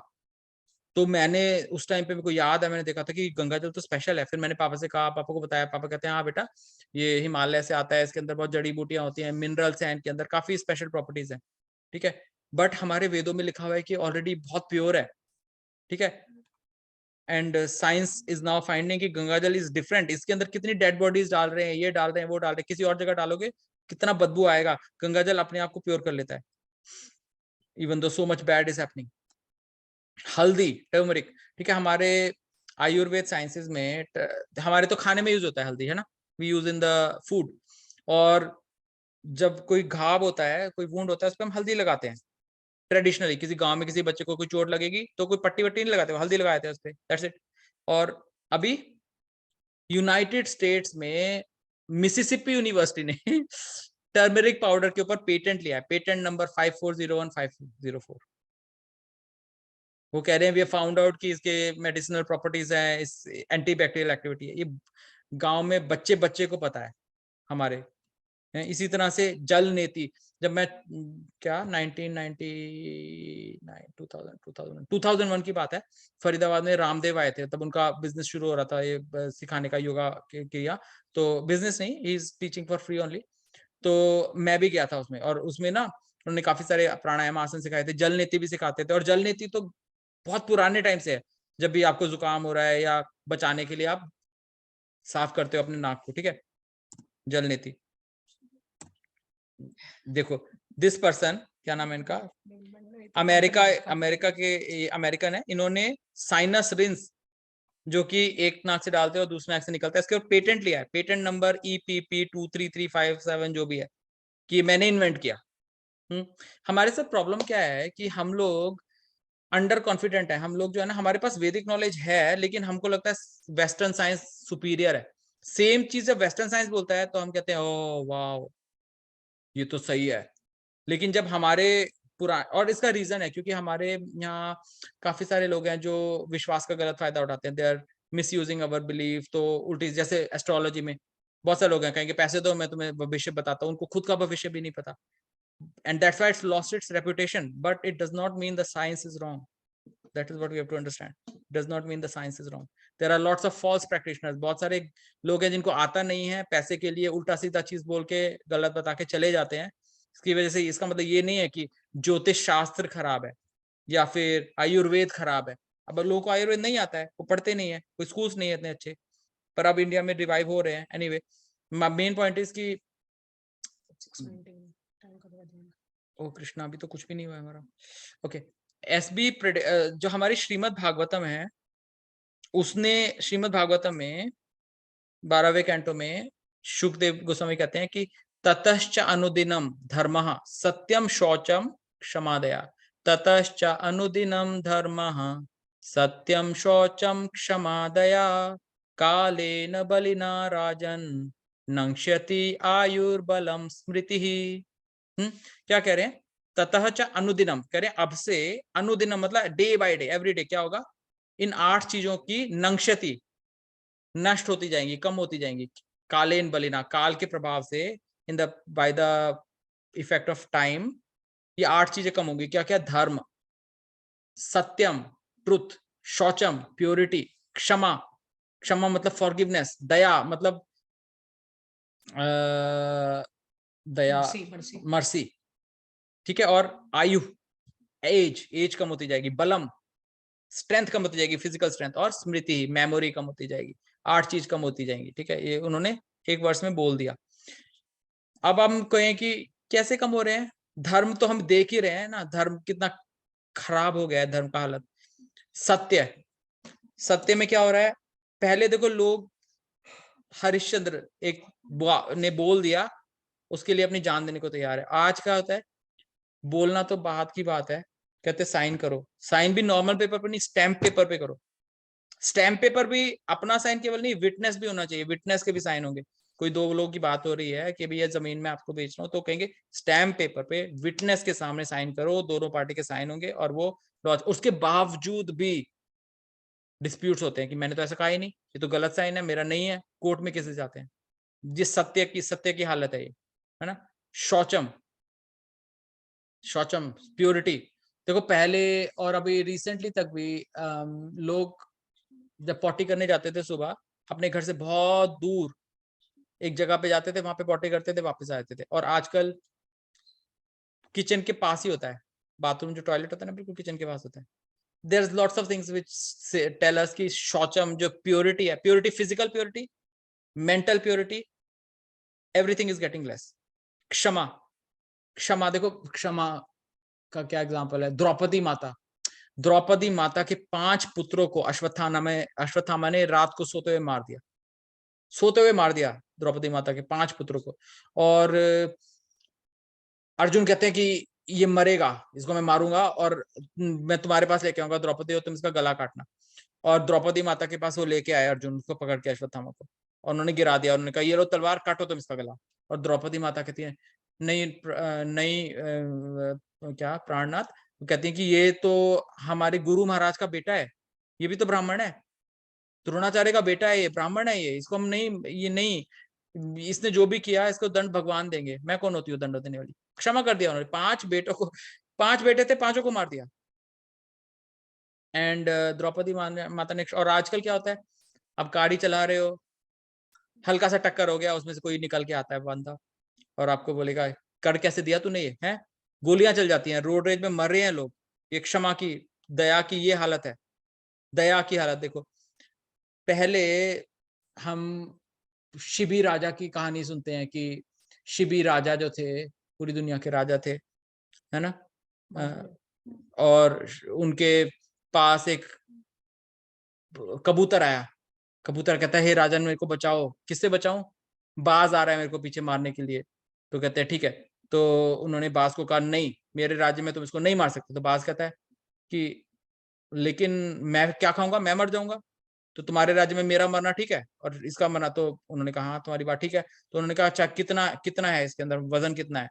तो उन्होंने कहा मेरे शरीर से, मेरे कंधे से उतना का उतना वजन काट के मैं तुमको देता हूं, तुम उसको खा लो।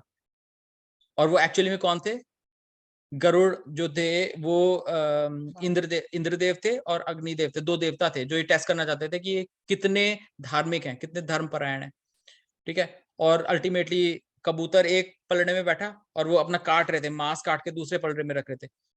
काटा, कबूतर भारी है, कबूतर भारी है, तो उन्होंने और ज्यादा काटा, कबूतर भारी, उन्होंने हाथ काट दिया अपना, फिर भी कबूतर भारी है, वो उसके अंदर पूरा बैठ गए, फिर भी कबूतर भारी है। और उन्होंने कहा मैं इससे ज्यादा क्या करूं। और उसके बाद फिर वो दोनों देवता अपीयर हुए और उन्होंने कहा कि हम लोग तो आपका टेस्ट ले रहे थे, ठीक है, आप तो पूरे धर्मपरायण हो। दया। और आजकल क्या है कि हम तो जानवरों को मार मार के खाते हैं, इजी, सारे लोग नॉनवेज खाते हैं, ठीक है। आयु, आयु का नाश हो रहा है। कुछ लोग आर्ग्यू करेंगे कि नहीं हेल्थ साइंस तो बढ़ रही है, एज एक्सपेक्टेंसी तो बढ़ रही है, पहले 40 साल थी, लेकिन आप 200 साल में मत देखो, आप 500 600 700 साल में देखो। देखो रिसेंट एग्जांपल बता रहा हूं मैं, इनको पता नहीं कितने लोग जानते हैं, लेकिन हम में से कुछ लोग इनको जरूर जानते होंगे। इनका नाम है देवरा बाबा जी। देवरा बाबा जी एक योगी थे, ये 250 साल की एज पे मरे, 250 साल की एज पे। देवरा बाबा वॉज बोर्न इन 1740, ठीक है। ये मेंशन्ड है कि जो भारत के फर्स्ट प्रेसिडेंट थे ना, भारत के फर्स्ट प्रेसिडेंट, जब वो छोटे थे तो उन्होंने इनको इतना बूढ़ा देखा था, उनके दादाजी लेके आए थे, इतने ही बूढ़े थे वो। और इन्होंने अपना शरीर छोड़ा है 1990 में वृंदावन में, ठीक है। मैंने यूट्यूब में इनकी वीडियो है और वो सुनी है, और ये जो बोलते हैं ना, वो पहले ऐसे लगता है कि कौन से जमाने की भाषा बोल रहे हैं, कौन सी भाषा है ये, समझ में ही नहीं आता है। He is very old, he was very old, so old. और हम सुनते हैं कि सत्ययुग में 1 लाख साल की उम्र होती थी, त्रेता युग में 10,000 साल की उम्र होती थी, और द्वापर युग में 1000 साल की उम्र होती थी मैक्सिमम, और अब कल युग में 100 साल की मैक्सिमम होती है। और हमारे ग्रंथ बताते कि धीरे धीरे धीरे 20 साल की 30 साल की रह जाएगी। ठीक है, बलम, हम कहेंगे कि ओ हम तो स्ट्रांग है, हमें क्या पता कि पहले के लोग इतने स्ट्रांग। देखो पहले के लोग, सिंपल सी चीज है, एक सिंपल सा किस्सा है। पृथ्वीराज चौहान जो राजा थे, पृथ्वीराज चौहान जो उन्होंने मोहम्मद गौरी से, ये तो बहुत नए हैं, 1100-1200 के आसपास आए थे, और फिर मुसलमान मोहम्मद गौरी इनसे लड़ने आया था, इन्होंने इसको हरा दिया था कई बारी। तो जो पृथ्वीराज चौहान थे उनके ऊपर मूवी बन रही थी। ओके, ये है पृथ्वीराज चौहान, इनके ऊपर मूवी बन रही थी। तो पृथ्वीराज कपूर जो हैं, जो कि शशि कपूर और इनके फादर हैं राज कपूर वगैरह के, तो वो कहते हैं कि उन्होंने जिद पकड़ ली। वो कहते हैं कि मैं जो है ना इनका ओरिजिनल कवच पहन के ये मूवी करूंगा, मेरे को जो फाइटिंग सीन करना है वो इनका ओरिजिनल कवच पहन के करना है। तो गवर्नमेंट ऑफ इंडिया से परमिशन लेके म्यूजियम से वो कवच मंगाया गया। कवच इतना बड़ा था, एनीवे किसी तरह से इनको पहना, इन्होंने पहना, उसके उठ ही नहीं पाए, he could not even get up, वो उठ ही नहीं पाए। उनको वो वापस करना पड़ा और नकली कवच से उनकी मूवी की शूटिंग हुई थी। ठीक है, इसी तरह से हम देखते हैं कि महाभारत में जैसे जब लड़ाई होती थी तो सुबह शंख बजा, उसके बाद वो लड़ाई करने निकल गए। ऐसे नहीं कि अरे अभी रुको 1 से 2 लंच टाइम है, अपना लंच वगैरह करके फिर बाकी लड़ाई। नो, सुबह से लेकर रात तक, जब तक सनसेट होता था लड़ाई चलती थी। कोई वाटर ब्रेक, कोई कुछ नहीं, नथिंग लाइक दैट, है ना। हम देखते हैं कि आजकल क्रिकेट मैच भी होता है ना, ये वनडे क्रिकेट मैच 50-50 ओवर का, उसमें कुछ नहीं करना है, भाग के बॉल फेंकते हैं हम लोग, और इतना थक जाते हैं कि बीच में लंच ब्रेक चाहिए, स्नैक ब्रेक भी चाहिए, वाटर ब्रेक भी चाहिए। ये आजकल हमारी हालत है, और हम कहते हैं कि ऐसा कुछ नहीं हो रहा, बल कम नहीं हो रहा है, हो रहा है। पहले राम जी के टाइम पे मेंशन्ड है कि राम जी ने एक तीर मारा, 7 पेड़ों को बींधते हुए गया और शत्रु को मार दिया उसने। जब बाली को मारा था उन्होंने, 7 पेड़ों को बींधते हुए गया, 7 पेड़ों के अंदर से through through through through through through, और फिर बाली को मारा और बाली मर गया उससे। That was the power. और आजकल, और देखो अगर हम नहीं बिलीव करते तो अभी कुछ टाइम पहले ही चंगेज खान, गेंगिस खान था मंगोलिया का, वो पूरे दिन पूरी रात घोड़े पे रहता था, घोड़े पे सोता था, इतना स्ट्रांग था वो कि एक हाथ से लड़ाई करता था। और आज उसकी तलवार उठा नहीं पाते लोग। टीपू सुल्तान, जो कि बहुत नया है, टीपू सुल्तान अभी 1700-1800 में था, उसके और उसकी पार्टी के वेपन्स हैं, उसके उनके जो अस्ट्रस है ना, मैसूर म्यूजियम में है। इतनी बड़ी भारी तलवारें हैं, उसको उठा दो, जब वो मूव करते हैं ना सफाई के लिए, 2 हाथ से ऐसे उठाते हैं, ऐसे उठा के रखते और वो उनसे पहन के लड़ते थे, पूरे दिन लड़ते थे वो। तो बल कम होता जा रहा है, हमारा आयु कम होती जा रही है। स्मृति, हमारी मेमोरी इतनी कम हो गई है कि अपना नंबर याद होता है फोन का, लेकिन अपनी वाइफ का शायद याद होगा, और किसी का नंबर याद नहीं होता। हमें फोन बुक में देखना पड़ेगा कि 10 डिजिट का नंबर होता है, वी कांट रिमेंबर दैट। और यहाँ पे लोग वेद याद रखते थे, वेद उनको दिमाग में है सारा का सारा, दैट वाज अ स्टेट। और हम उस बात को विश्वास नहीं करते ना। तो अभी बहुत रिसेंटली 1940s में जब अंग्रेज जाने के जस्ट पहले, तब तक कंपटीशन होता था, उसको बोलते थे श्रुतिधर। उसमें क्या होता था, एक इंसान है, आंध्र प्रदेश में होते थे जैसे कंपटीशन, तो एक आदमी है, पूरा लोग भरे हुए हैं चारों तरफ, वो आदमी बीच में खड़ा हुआ है, और कंपटीशन क्या है, उससे क्वेश्चन पूछे जाएंगे। क्वेश्चन 1 मैंने पूछा, ये क्या है इसका आंसर, ठीक है, उसने सुना। क्वेश्चन 2 दूसरे आदमी ने पूछा उधर से, उसने कहा इसका आंसर क्या है, उसने सुन लिया। तीसरा क्वेश्चन पूछा, चौथा क्वेश्चन पूछा, और उसके बाद जब उसको उसकी कैपेसिटी खत्म हो गई, वो कहेगा बस दैट्स इट, अब मैं इससे ज्यादा याद नहीं रख सकता, अब मैंने 26 क्वेश्चन याद रख लिया। अब वो फिर ना, मेरी सबसे पहला क्वेश्चन मेरा है तो मेरी तरफ मुड़ेगा, वो तो बोलेगा आपने सवाल पूछा था, ये सवाल पूछा था, ये इसका जवाब है। फिर दूसरा जिसने क्वेश्चन पूछा था उसकी तरफ मुड़ेगा, कहेगा आपने ये सेकंड क्वेश्चन पूछा था, आपके क्वेश्चन का जवाब ये है। और तीसरे, और इसके बीच में एक आदमी घंटी बजा रहा है, टन टन टन टन, और फिर वो ये भी बता रहा है कि आपका जब क्वेश्चन पूछा था 3 घंटी बज चुकी थी। ठीक है, इस तरह वो 26 क्वेश्चन याद रख सकता है। 26 क्वेश्चन का रिकॉर्ड था उस टाइम पे, तो 26 क्वेश्चन याद रख सकता है कि इसने ये पूछा था, उसका आंसर ये है, इस ऑर्डर में पूछा था, पहले इसने पूछा था। That was Shrutidhar. ठीक है, आजकल तो this competition can't even, 1-2 question में ही लोग परेशान हो जाएंगे। और ज्यादा दूर जाने की जरूरत नहीं है, मैं तो अपने फादर ग्रैंडफादर का एग्जांपल लेता हूँ। देखो मेरे को 20 तक की टेबल्स में को याद है, 20 तक का पहाड़ याद है मेरे को, ठीक है। लेकिन मेरे पापा से जब मैं बात करता हूँ तो उनको तो 1.5 1.25 उसका भी पढ़ा याद है, 1 सेकंड में मैच कर लेते हैं। वो कोई चीज बाजार में लेनी होती है ना, मैं कैलकुलेट ही कर रहा होता हूँ तब तक तो वो पैसे दे के खत्म कर लेते हैं, चेंज ले लेते हैं मेरे पापा।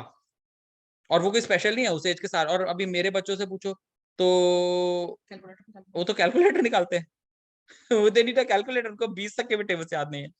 तो memory is going down, that is a fact, we can accept it और नॉट एक्सेप्ट। आंखें खोल के देखेंगे तो हमें दिख रहा है कि ये सब चीजें एक्चुअली में, और ये श्रीमद् भागवत में प्रेडिक्टेड है ऑलरेडी। भविष्य पुराण में बहुत सारी प्रेडिक्शंस हैं, भविष्य पुराण में बहुत सारी प्रेडिक्शंस हैं कि खाना बिकेगा, फूड विल बी सोल्ड, पानी बिकेगा, वाटर विल बी सोल्ड है। तो अब मैंने जब ये सुना ना तो मैंने कहा ये इसमें कौन सी बड़ी बात है, रेस्टोरेंट में जाओ तो खाना बिकता है, हाँ बिकता ही है, इसमें कोई गलत बात थोड़ी है, कोई नई बात थोड़ी है। पानी बिकता है, बिस्लरी की बोतल हम लेते हैं। फिर हवा बिकेगी, एयर विल बी सोल्ड। तो मैंने कहा यार ये तो थोड़ा सा ज्यादा हो गया, हवा क्यों बिकेगी है। फिर उसके बाद ना किसी से बात हो रही थी मेरी, वो कहते हैं हमारे संस्कृत में कभी खाना नहीं बिकता था, कभी भी खाना नहीं बिकता था, कभी पानी नहीं बिकता था।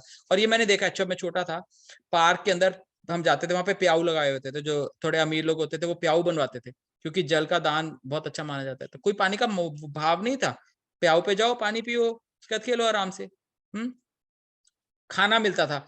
मेरे साउथ इंडिया में कल्चर ज्यादा है, और मेरे जो टीचर हैं ना वो केरला से हैं, और वो ज्यादा बड़े नहीं है, 40-42 ईयर्स के ही है। और वो बता रहे थे, कहते कि जब मैं छोटा था हमारे गांव के अंदर मुनादी होती थी, हर एक घर वाला एक प्लेट पे चम्मच बजा के कहता था हमारे घर में खाना बंद होने वाला है, किसी को खाना खाना है तो आ जाओ। और कोई भी उस गांव में आया हुआ है, कोई भिखारी है, वो आके खाना खाएगा, और जब वो खाना खा लेगा उसके बाद जो बचा होगा वो हाउस होल्डर खाएगा। That was the culture. कोई भी आके खाना खा सकता है, everybody will has the right, अतिथि धर्मा, ठीक है, उसको कोई पैसे नहीं लेते थे उससे। और हम वैष्णो देवी जाते हैं, है ना, उसमें वहां पे हमको कहते हैं कि भी यात्री आए हैं। पहले कल्चर ये था कि जो यात्री जाते थे वैष्णो देवी में, वहां पे जो लोग रहते थे वो उनका सामान रखते थे, उनको खाना खिलाते थे, उनको रात को सुलाते थे, फिर वो यात्रा करके आते थे, फिर वो अपना सामान लेते थे। और उसके बाद अगर उनको लगता था कि अरे इन्होंने वो किया, तो उनको कुछ पैसे देते थे कि आपने हमारे पे खर्च किया, लेकिन वो लेते नहीं थे, वो कहते थे नहीं नहीं ये तुम्हारा धर्म है। और आज कमर्शियलाइज हो गया सब कुछ, but it was not like that. Air will be sold, हमने तो कोरोना वायरस में देखा है ना कि कैसे एयर सोल्ड हुई है। हाँ। और उसके पहले भी मैंने सुना है कि चाइना के अंदर, बीजिंग के अंदर, मॉल्स के अंदर ना स्टेशन है ऐसे, जैसे पानी का होता है ना, कोल्ड ड्रिंक ले ली, वहां पे स्टेशन है, वहां पे मास्क है डिस्पोजेबल, वो अपना लगाओ, पैसा डालो, 5 मिनट ऑक्सीजन लो, छोड़ दो। Air is being sold actually. इतनी गंदी गंदी प्रेडिक्शंस हैं कि आपका दिल दहल जाएगा सुन के। लोग 30 साल पे मर जाएंगे, लोग बहुत जल्दी उनके बच्चे होने लग जाएंगे, 12 साल पे, 13 साल पे उनका बच्चा होना लग जाएगा। और ये तो हम आज भी देखते हैं वेस्टर्न इकोनॉमी में, people are getting pregnant so quickly. लेकिन और क्या क्या प्रेडिक्शंस हैं, people will kill their own children, अपने बच्चों को मारेंगे। और actually this is being seen, people are killing their children even in the womb only, abortions हो रही हैं। और भविष्य पुराण में प्रेडिक्शन है, people will eat their own kind and their children, अपने बच्चों को खा जाएंगे। वेजिटेरियन फूड खत्म हो जाएगा, there will be no vegetarian food left, धरती से अनाज उगना बंद हो जाएगा, लोगों के पास कुछ खाने के लिए नहीं बचेगा। जानवर भी खा लेंगे जो वेजिटेरियन है, तो उसके बाद कुत्तों को खाने से अच्छा एक दूसरे को खाएंगे, अपने बच्चों को खाएंगे। और मैं जिसका रिसर्च कर रहा था ना, तो मैंने देखा कि there something called people are eating their own placenta. जो बच्चा होता है, बच्चा निकलता है तो उसके ऊपर से जो कवरिंग होती है placenta, they are eating their own placenta. Placentophagia उसका नाम भी है, placentophagia. People are eating aborted children. It is very very bad, इसके बारे में और डिस्कस नहीं करना, लेकिन this is written in Bhavishya Purana, it's already happening. We are seeing abortions हो रही हैं, वी और अगर हम थोड़ा देखेंगे ना, हमें पता लगेगा ऑलरेडी ये सब चीजें हो रही हैं, ठीक है। तो अगर हम वैदिक लिटरेचर रीड करेंगे, there is nothing that will surprise us for the next 5000 years, है ना। हम न्यूज देखते हैं ना, ये हो गया वो हो गया, कोई जरूरत नहीं है। ये वैदिक लिटरेचर पुराण को पढ़ोगे, भविष्य पुराण को पढ़ोगे, भागवतम में जो 12th 11th कैंटो में दी हुई है आगे क्या होने वाला है, हमें सब पता चल जाएगा कि भाई भाई का खून करने वाला है, बीवी भाग जाएगी, ये सब उसमें लिखा हुआ है, it's already there, there is no need to watch the news. Vedas की नॉलेज इनफॉलिबल है, Vedic knowledge is infallible and this can not be nullified. Vedas के अंदर जो लिखा हुआ है उस नॉलेज को हम प्रूव रॉन्ग नहीं कर पाए और नहीं कर सकते हैं, ठीक है। तो Vedas are the true authority, Vedas are the true authority. ठीक है, अब कितनी देर बची है? 6:35. I don't know how much. Matter तो मेरा बहुत सारा बचा है, मैं क्या करूँ? Daily next time. 72 स्लाइड पे आ गए मेरे तो पास, तो 100 एंड कितनी स्लाइड है? 134 slides. This is the same topic. नहीं, अब नया सेक्शन स्टार्ट होएगा थोड़ा सा। कितने slides? चलो एक छोटा सा एक छोटा सा और कर लेते हैं कि नहीं, कहाँ पे थे? Let's do it first. एक मिनट, कौन सी स्लाइड पे थे हम? एक मिनट। नहीं 72 पे नहीं थे, गलत बोल दिया मैंने। बता तो मैं किस पे थे। हाँ यही पे तो है। हाँ, ये कौन सी स्लाइड है? दिस इज 92 है ना? इसे नेक्स्ट। हाँ यहाँ पे अब। तो अब एक दो चीज और डिस्कस कर लेते हैं, फिर पूरा तो नहीं कर पाएंगे। तो अब क्वेश्चन ये आता है कि इतने सारे भगवान ने, देखो जो कुछ होता है दुनिया में भगवान की इच्छा से होता है। ओके, हम सब ने बात सुनी है, पत्ता भी हिलता है तो भगवान ने इतने सारे रिलीजन क्यों अलाउ करे? मुस्लिम लोग मार रहे हैं लोगों को आतंकवादी बन के। क्यों अलाउड क्यों है? भगवान ने क्यों अलाउड करे? क्यों अलाउड करे? तो आंसर ये है कि देखो, इन धर्मों को अगर जो कोई अच्छी तरह, वाकई में अच्छी तरह पढ़ रहा है ना मुस्लिम धर्म का, तो उसके अंदर जो नॉलेज, एसेंशियल नॉलेज है वो करेक्ट है। भगवान एक है, मुस्लिम ने बोला है, कुरान में बोला है भगवान एक है, दैट इज करेक्ट नॉलेज। भगवान की सेवा करो, आप भगवान के अंश हो, दैट इज करेक्ट नॉलेज। भगवान से प्यार करना हमारा मेन एम है लाइफ का, that is correct knowledge only. Problem कहाँ है? जहाँ पे एडिशनल डिटेल्स हैं जो गलत इंटरप्रेट हुई हैं, या ठीक है, तो क्यों है अलग अलग रीजन? क्योंकि बहुत सारे लेवल्स हैं, नर्सरी भी है, क्लास 1 भी है, क्लास 2 भी है, क्लास 3, 4, 5, 6, पीएचडी भी है। ठीक है, एक लेवल की नॉलेज, पीएचडी लेवल की नॉलेज आप नर्सरी के बच्चे को दोगे तो उसको कैसे समझ आ सकती है? क्या उसको समझ में नहीं? लेकिन भगवान का बच्चा तो नर्सरी वाला भी है ना, उसको भी उठाना है ना। जो जानवर है, और जानवर से अभी भी ह्यूमन बना, उसके अंदर एनिमलिस्टिक टेंडेंसी है, वो खाना चाहता है, he wants to eat non vegetarian food, क्योंकि अब वो शेर की योनि से ह्यूमन बना है। उसको आप ये बोलोगे कि आपको नॉनवेज तो छोड़ो, चाय भी नहीं पीना, स्मोकिंग नहीं करना, चाय भी नहीं पीना, इनफैक्ट बाजार से भी नहीं खाना, केवल भोग लगा हुआ खाना खाना है, तो सुनेगा आपकी बात? कहेगा दिमाग खराब है तेरा? कुछ नहीं करेगा वो। तो उसको देखो, बहुत सारे लोग हैं, बहुत सारे जीव हैं, लोगों के अलावा जीव हैं जो जानवरों से अब आदमी बन रहे हैं, बहुत सारी इच्छाएं हैं हमारे पास, बहुत सारे कॉन्सेप्ट्स हैं, बहुत सारे पुराने लेवल्स हैं स्पिरिचुअल डेवलपमेंट के। Top level knowledge can not be given to all the people, that is for certain.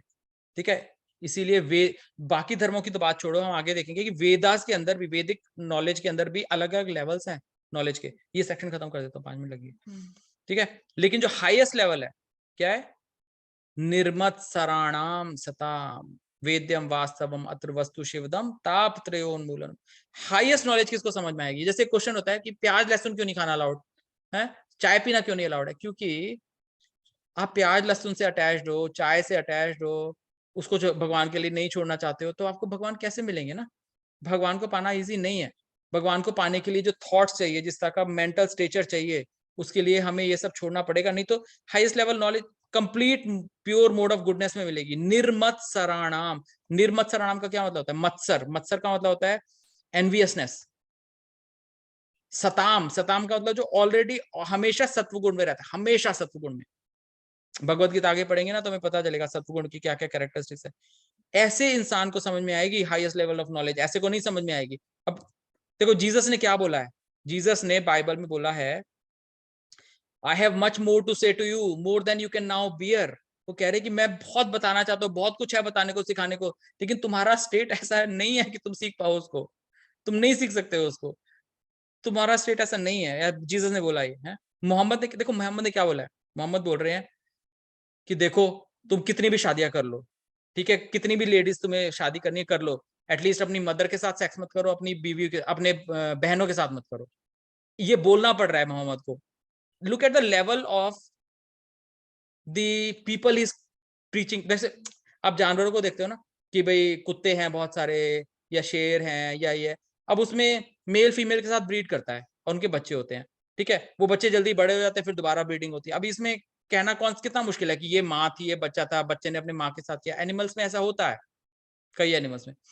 पर वो मोहम्मद कह रहे हैं कि भाई तुम्हें बहुत सारी शादियां करनी है, तुम्हें लेडीज अच्छी लगती है, तुम कितनी भी शादियां कर लो, अपनी बीवियों के साथ कुछ भी करना चाहते हो करो, लेकिन कि केवल अपनी मदर के साथ, अपनी सिस्टर्स के साथ मत करो, एटलीस्ट इतना उनको छोड़ दो। वो कहते हैं कि तुम्हें नॉनवेज खाना है, ठीक है खा लो, ठीक है, कम से कम गंदा सुअर है उसको तो मत खाओ। इसका मतलब ये नहीं है कि गाय को खाना बहुत अच्छी बात है इसका मतलब ये है कि भैया सुअर को तो मत खाओ, वो सबसे गंदा है, खाना पड़ रहा है तो खा लो अगर तुम्हारा you can't control yourself.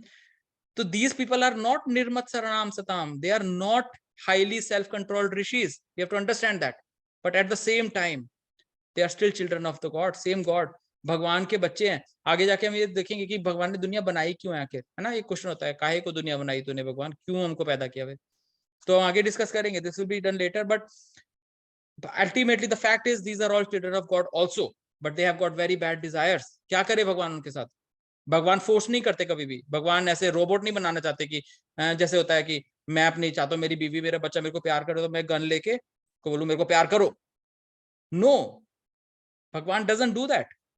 If you want to love the lord it's your wish, if you don't want to love the lord, lord will give you all facility for what you want to do, लेकिन तुम्हें उसका फल मिलेगा। ये सब हम बातें आगे डिस्कस करेंगे, ठीक है। और हमारे भगवत गीता में क्या बताया है, देखो कितना सुंदर श्लोक, भगवान 7th चैप्टर में क्या बोल रहे हैं, सेकंड श्लोक, actually I request everybody repeat this behind me, ज्ञानम तेहम सविज्ञानम, ज्ञानम सेहम सविज्ञानम, इदं वक्ष्यामि अशेषतः, इदं वक्ष्यामि अशेषतः, यज्ञात्वा न इहि भूयो, यज्ञात्वा न इहि भूयो अन्यज्ञातव्यम् अवशिष्यते, अन्यज्ञातव्यम् अवशिष्यते। ओके देखो, this is so beautiful, this is so beautiful. देखो कह रहे ज्ञानम ते अहम सविज्ञानम, ज्ञान दे रहा हूं विज्ञान के साथ। क्या होता है ज्ञान, नॉलेज। विज्ञान क्या होता है, विज्ञान इज विशेष ज्ञान, special knowledge, realised knowledge. Science, science क्या होता है आपको ऑलरेडी पता है कि HCl और सोडियम हाइड्रोक्साइड को मिलाएंगे जब, हाइड्रोक्लोरिक एसिड और सोडियम, तो क्या बनेगा, नमक बनेगा, NaCl एंड वाटर, ठीक है, ऑलरेडी पता है आपको, लेकिन आप उसको रियलाइज करते हो एक्सपेरिमेंट करके, तो विज्ञान हो जाता है वो। भगवान कह रहे हैं मैं तेको ज्ञान भी दे रहा हूँ और विज्ञान भी दे रहा हूँ, रियलाइजेशन भी दे रहा हूँ। कह रहे हैं इदम वक्षयामि, वक्षयामि का मतलब होता है बता रहा हूँ, और अशेषतः, देखो शेष का मतलब होता है रिमेनिंग, अशेषतः मतलब कुछ भी रिमेनिंग नहीं है, I am giving you complete knowledge, complete knowledge दे रहे हैं भगवान। क्या, यत ज्ञातवा न इहि भूयो, ठीक है, भूयो का मतलब होता है अगेन, तो जिसको जानने के बाद, इस नॉलेज को जानने के बाद, न इहि भूयो दोबारा से, अन्यत ज्ञातव्यम अवशिष्यते, कोई अन्य चीज जानने योग्य रह ही नहीं जाएगी, बचेगी ही नहीं। अब मैं आपसे क्वेश्चन पूछा, have you ever seen such a statement in any book in the whole world, जिसमें कह रहा है कि ये नॉलेज जानने के बाद कुछ नहीं बचेगा जानने लायक, there is nothing that you need to know which is not there in this knowledge, मैं तुमको सब कुछ बता रहा हूं। This is the level of our Bhagavad Gita. Bhagavad Gita says इदम वक्ष्यामि अशेषतः, यत् ज्ञात्वा न इह भूयो न अन्यत् ज्ञातव्यम अवशिष्यते। So beautiful, so beautiful. Okay एक मिनट, अभी खत्म हो गया टाइम। आई थिंक यहाँ पे हम लोग खत्म करते हैं, क्योंकि मैटर तो काफी सारा है, मेरे को लग रहा था आज खत्म हो जाएगा, बट आज भी नहीं खत्म हुआ। हाँ, we need some time for these slides, तो 95 स्लाइड पे शायद छोड़ देता हूँ, 95 पे, हाँ। So I think I am sad कि अभी आज भी नहीं कंप्लीट हुआ, मुझको लग रहा था आज कंप्लीट हो जाएगा ये, बट एनीवे अभी और किसी को कोई क्वेश्चंस पूछने हैं तो प्लीज अपने आप को अनम्यूट करके क्वेश्चंस पूछ लीजिए। हरे Krishna. We stopped at 95. Let's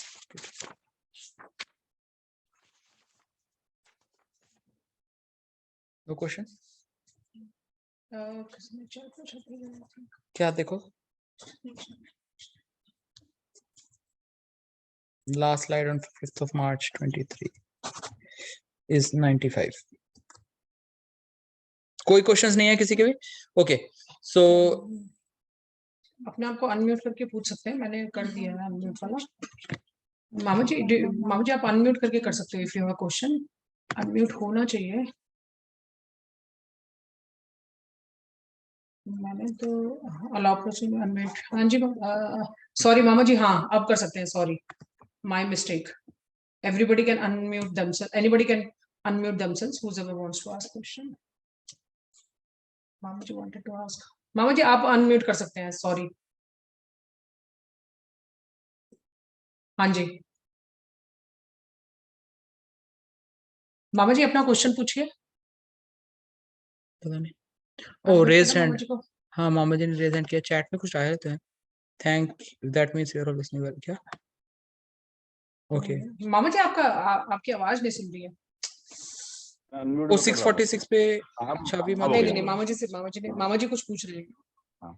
मैं अंशु जी ये कह रहा हूँ, पूछ लीला, मैं कह रहा हूँ कि आप जो है you should not feel sorry for that, we are taking full interest and your जो आपका ये लेक्चर है इसमें बहुत इंटरेस्ट आ रहा है हमें, तो you should not be feel sorry ये। और आप बहुत जल्दबाजी मत करिए, आराम से करिए, इसमें बहुत ही अच्छा लग रहा है जो है आपका ये, जो आपका थैंक यू वेरी कर मच, रहे दिस हैं। इज ऑल हाँ। गुरु महाराज की ब्लेसिंग है, और अरुणा और ये सारे सीनियर्स की लोग blessing, सीनियर्स की ब्लेसिंग आप है, लोग और आप सबकी ब्लेसिंग है, और मतलब अरुणा की आई एम सबसे ज्यादा है। अरुणा इतना ज्यादा सेक्रीफाइस करी है, सारा बर्तन वगैरह का काम काफी करती है, मेरा काम सारा ले लिया अरुणा ने, क्योंकि मैं इसमें टाइम लगाता हूँ। I am really very very thankful also and surprised कि आप इतना स्टडी, इतनी रिसर्च, इधर इतनी इधर स्टडी जाना चाहिए, करके कर थैंक्स। रहे हैं। मामा जी ऐसा कुछ भी नहीं है। अरुणा को जाना चाहिए, क्योंकि अरुणा इस सारा बहुत सारा कर रही है, अरुणा अरुणा इज नहीं वर्किंग बेटा वेरी ना, वेरी हार्ड। आई एम और realising how much you are associated with this teachings, और जो है कितना एसोसिएटेड हो, now I am feeling this thing और आई एम मामा जी मेरा तो टेकिंग। कुछ भी नहीं है, मुझे आता नहीं है कुछ ज्यादा, जो हमें सिखाते हैं सीनियर्स वही मैं बस आपको तोते की तरह बोल रहा हूँ, आई एम नहीं जस्ट नहीं बेटा, रिपीटिंग। बहुत इसके लिए मतलब कितनी तैयारी करनी पड़ती होगी, आई कैन अंडरस्टैंड। 2 घंटे के लेक्चर के कम से कम कितना घंटे आपको तैयार करना पड़ता होगा, I can understand that thing. हाँ थोड़ा सा करना पड़ता है, but so but nice it's of good, you, मेरे सो को नाइस अच्छा ऑफ लगता यू, है, डोंट और सो मेरी नाइस भी ऑफ यू, लर्निंग। अगर बाय चांस ऐसा है कि अगर कंटिन्यू करना है तो चलो नेक्स्ट टाइम देखते हैं। So nice of you. Thank you very much मामा जी, माम आपकी ब्लेसिंग्स होगी तो फिर अच्छा करेंगे हम लोग। हरे बहुत बढ़िया, कृष्णा। बहुत अच्छा इंटरेस्ट आ रहा है, तो आप जल्दबाजी मत करिए, आराम से जो आपके पास सब्जेक्ट है ये मतलब कराइए आप जो है इसको जो है। थैंक यू वेरी मच मामा जी, I appreciate feedback and blessings, please हमारी ब्लेसिंग्स अपने हमारे ऊपर रखिए। Thank you. हरे कृष्णा। ठीक है, तो विल एंड। बड़े मामा जी भी पूछ रहे हैं। मामा जी आप भी अपने आप को अनम्यूट करके पूछ सकते हैं, प्रवीण मामा जी।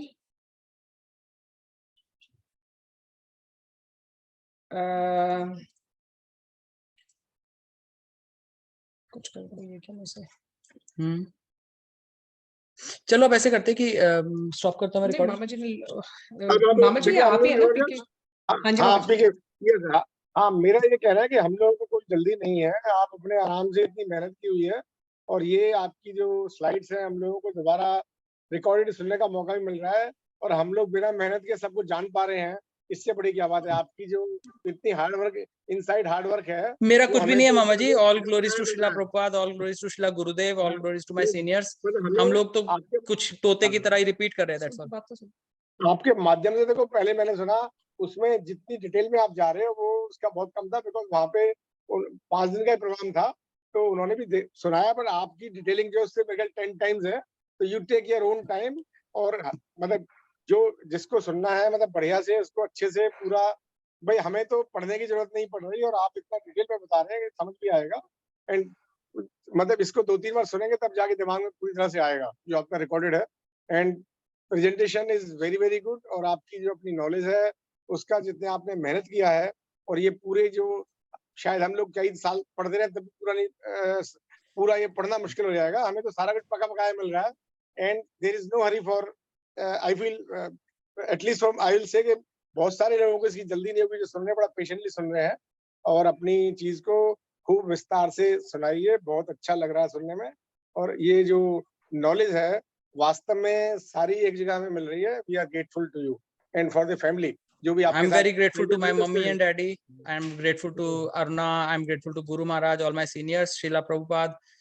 देखो हाँ, आपने कहा ना बस सिंपल सा माध्यम हूं मैं तो, कि ये तो सारी नॉलेज ऑलरेडी है, बहुत सारी है, सब जगह पे है, पर क्योंकि आप लोग मेरे को जानते हैं तो हम मैं बता पा रहा हूँ आपको, तो I M it's my benefit actually, मेरे को फायदा हो रहा है सबसे ज्यादा। आप ये स्ट्रक्चर्ड वे में दे रहे हैं, और आपके पीछे आई कैन नो कि भाई आपके सीनियर और परिवार के सब सदस्य आपको इस साइड प्रेजेंटेशन वगैरह में सब में बड़ी हेल्प कर रहे होंगे।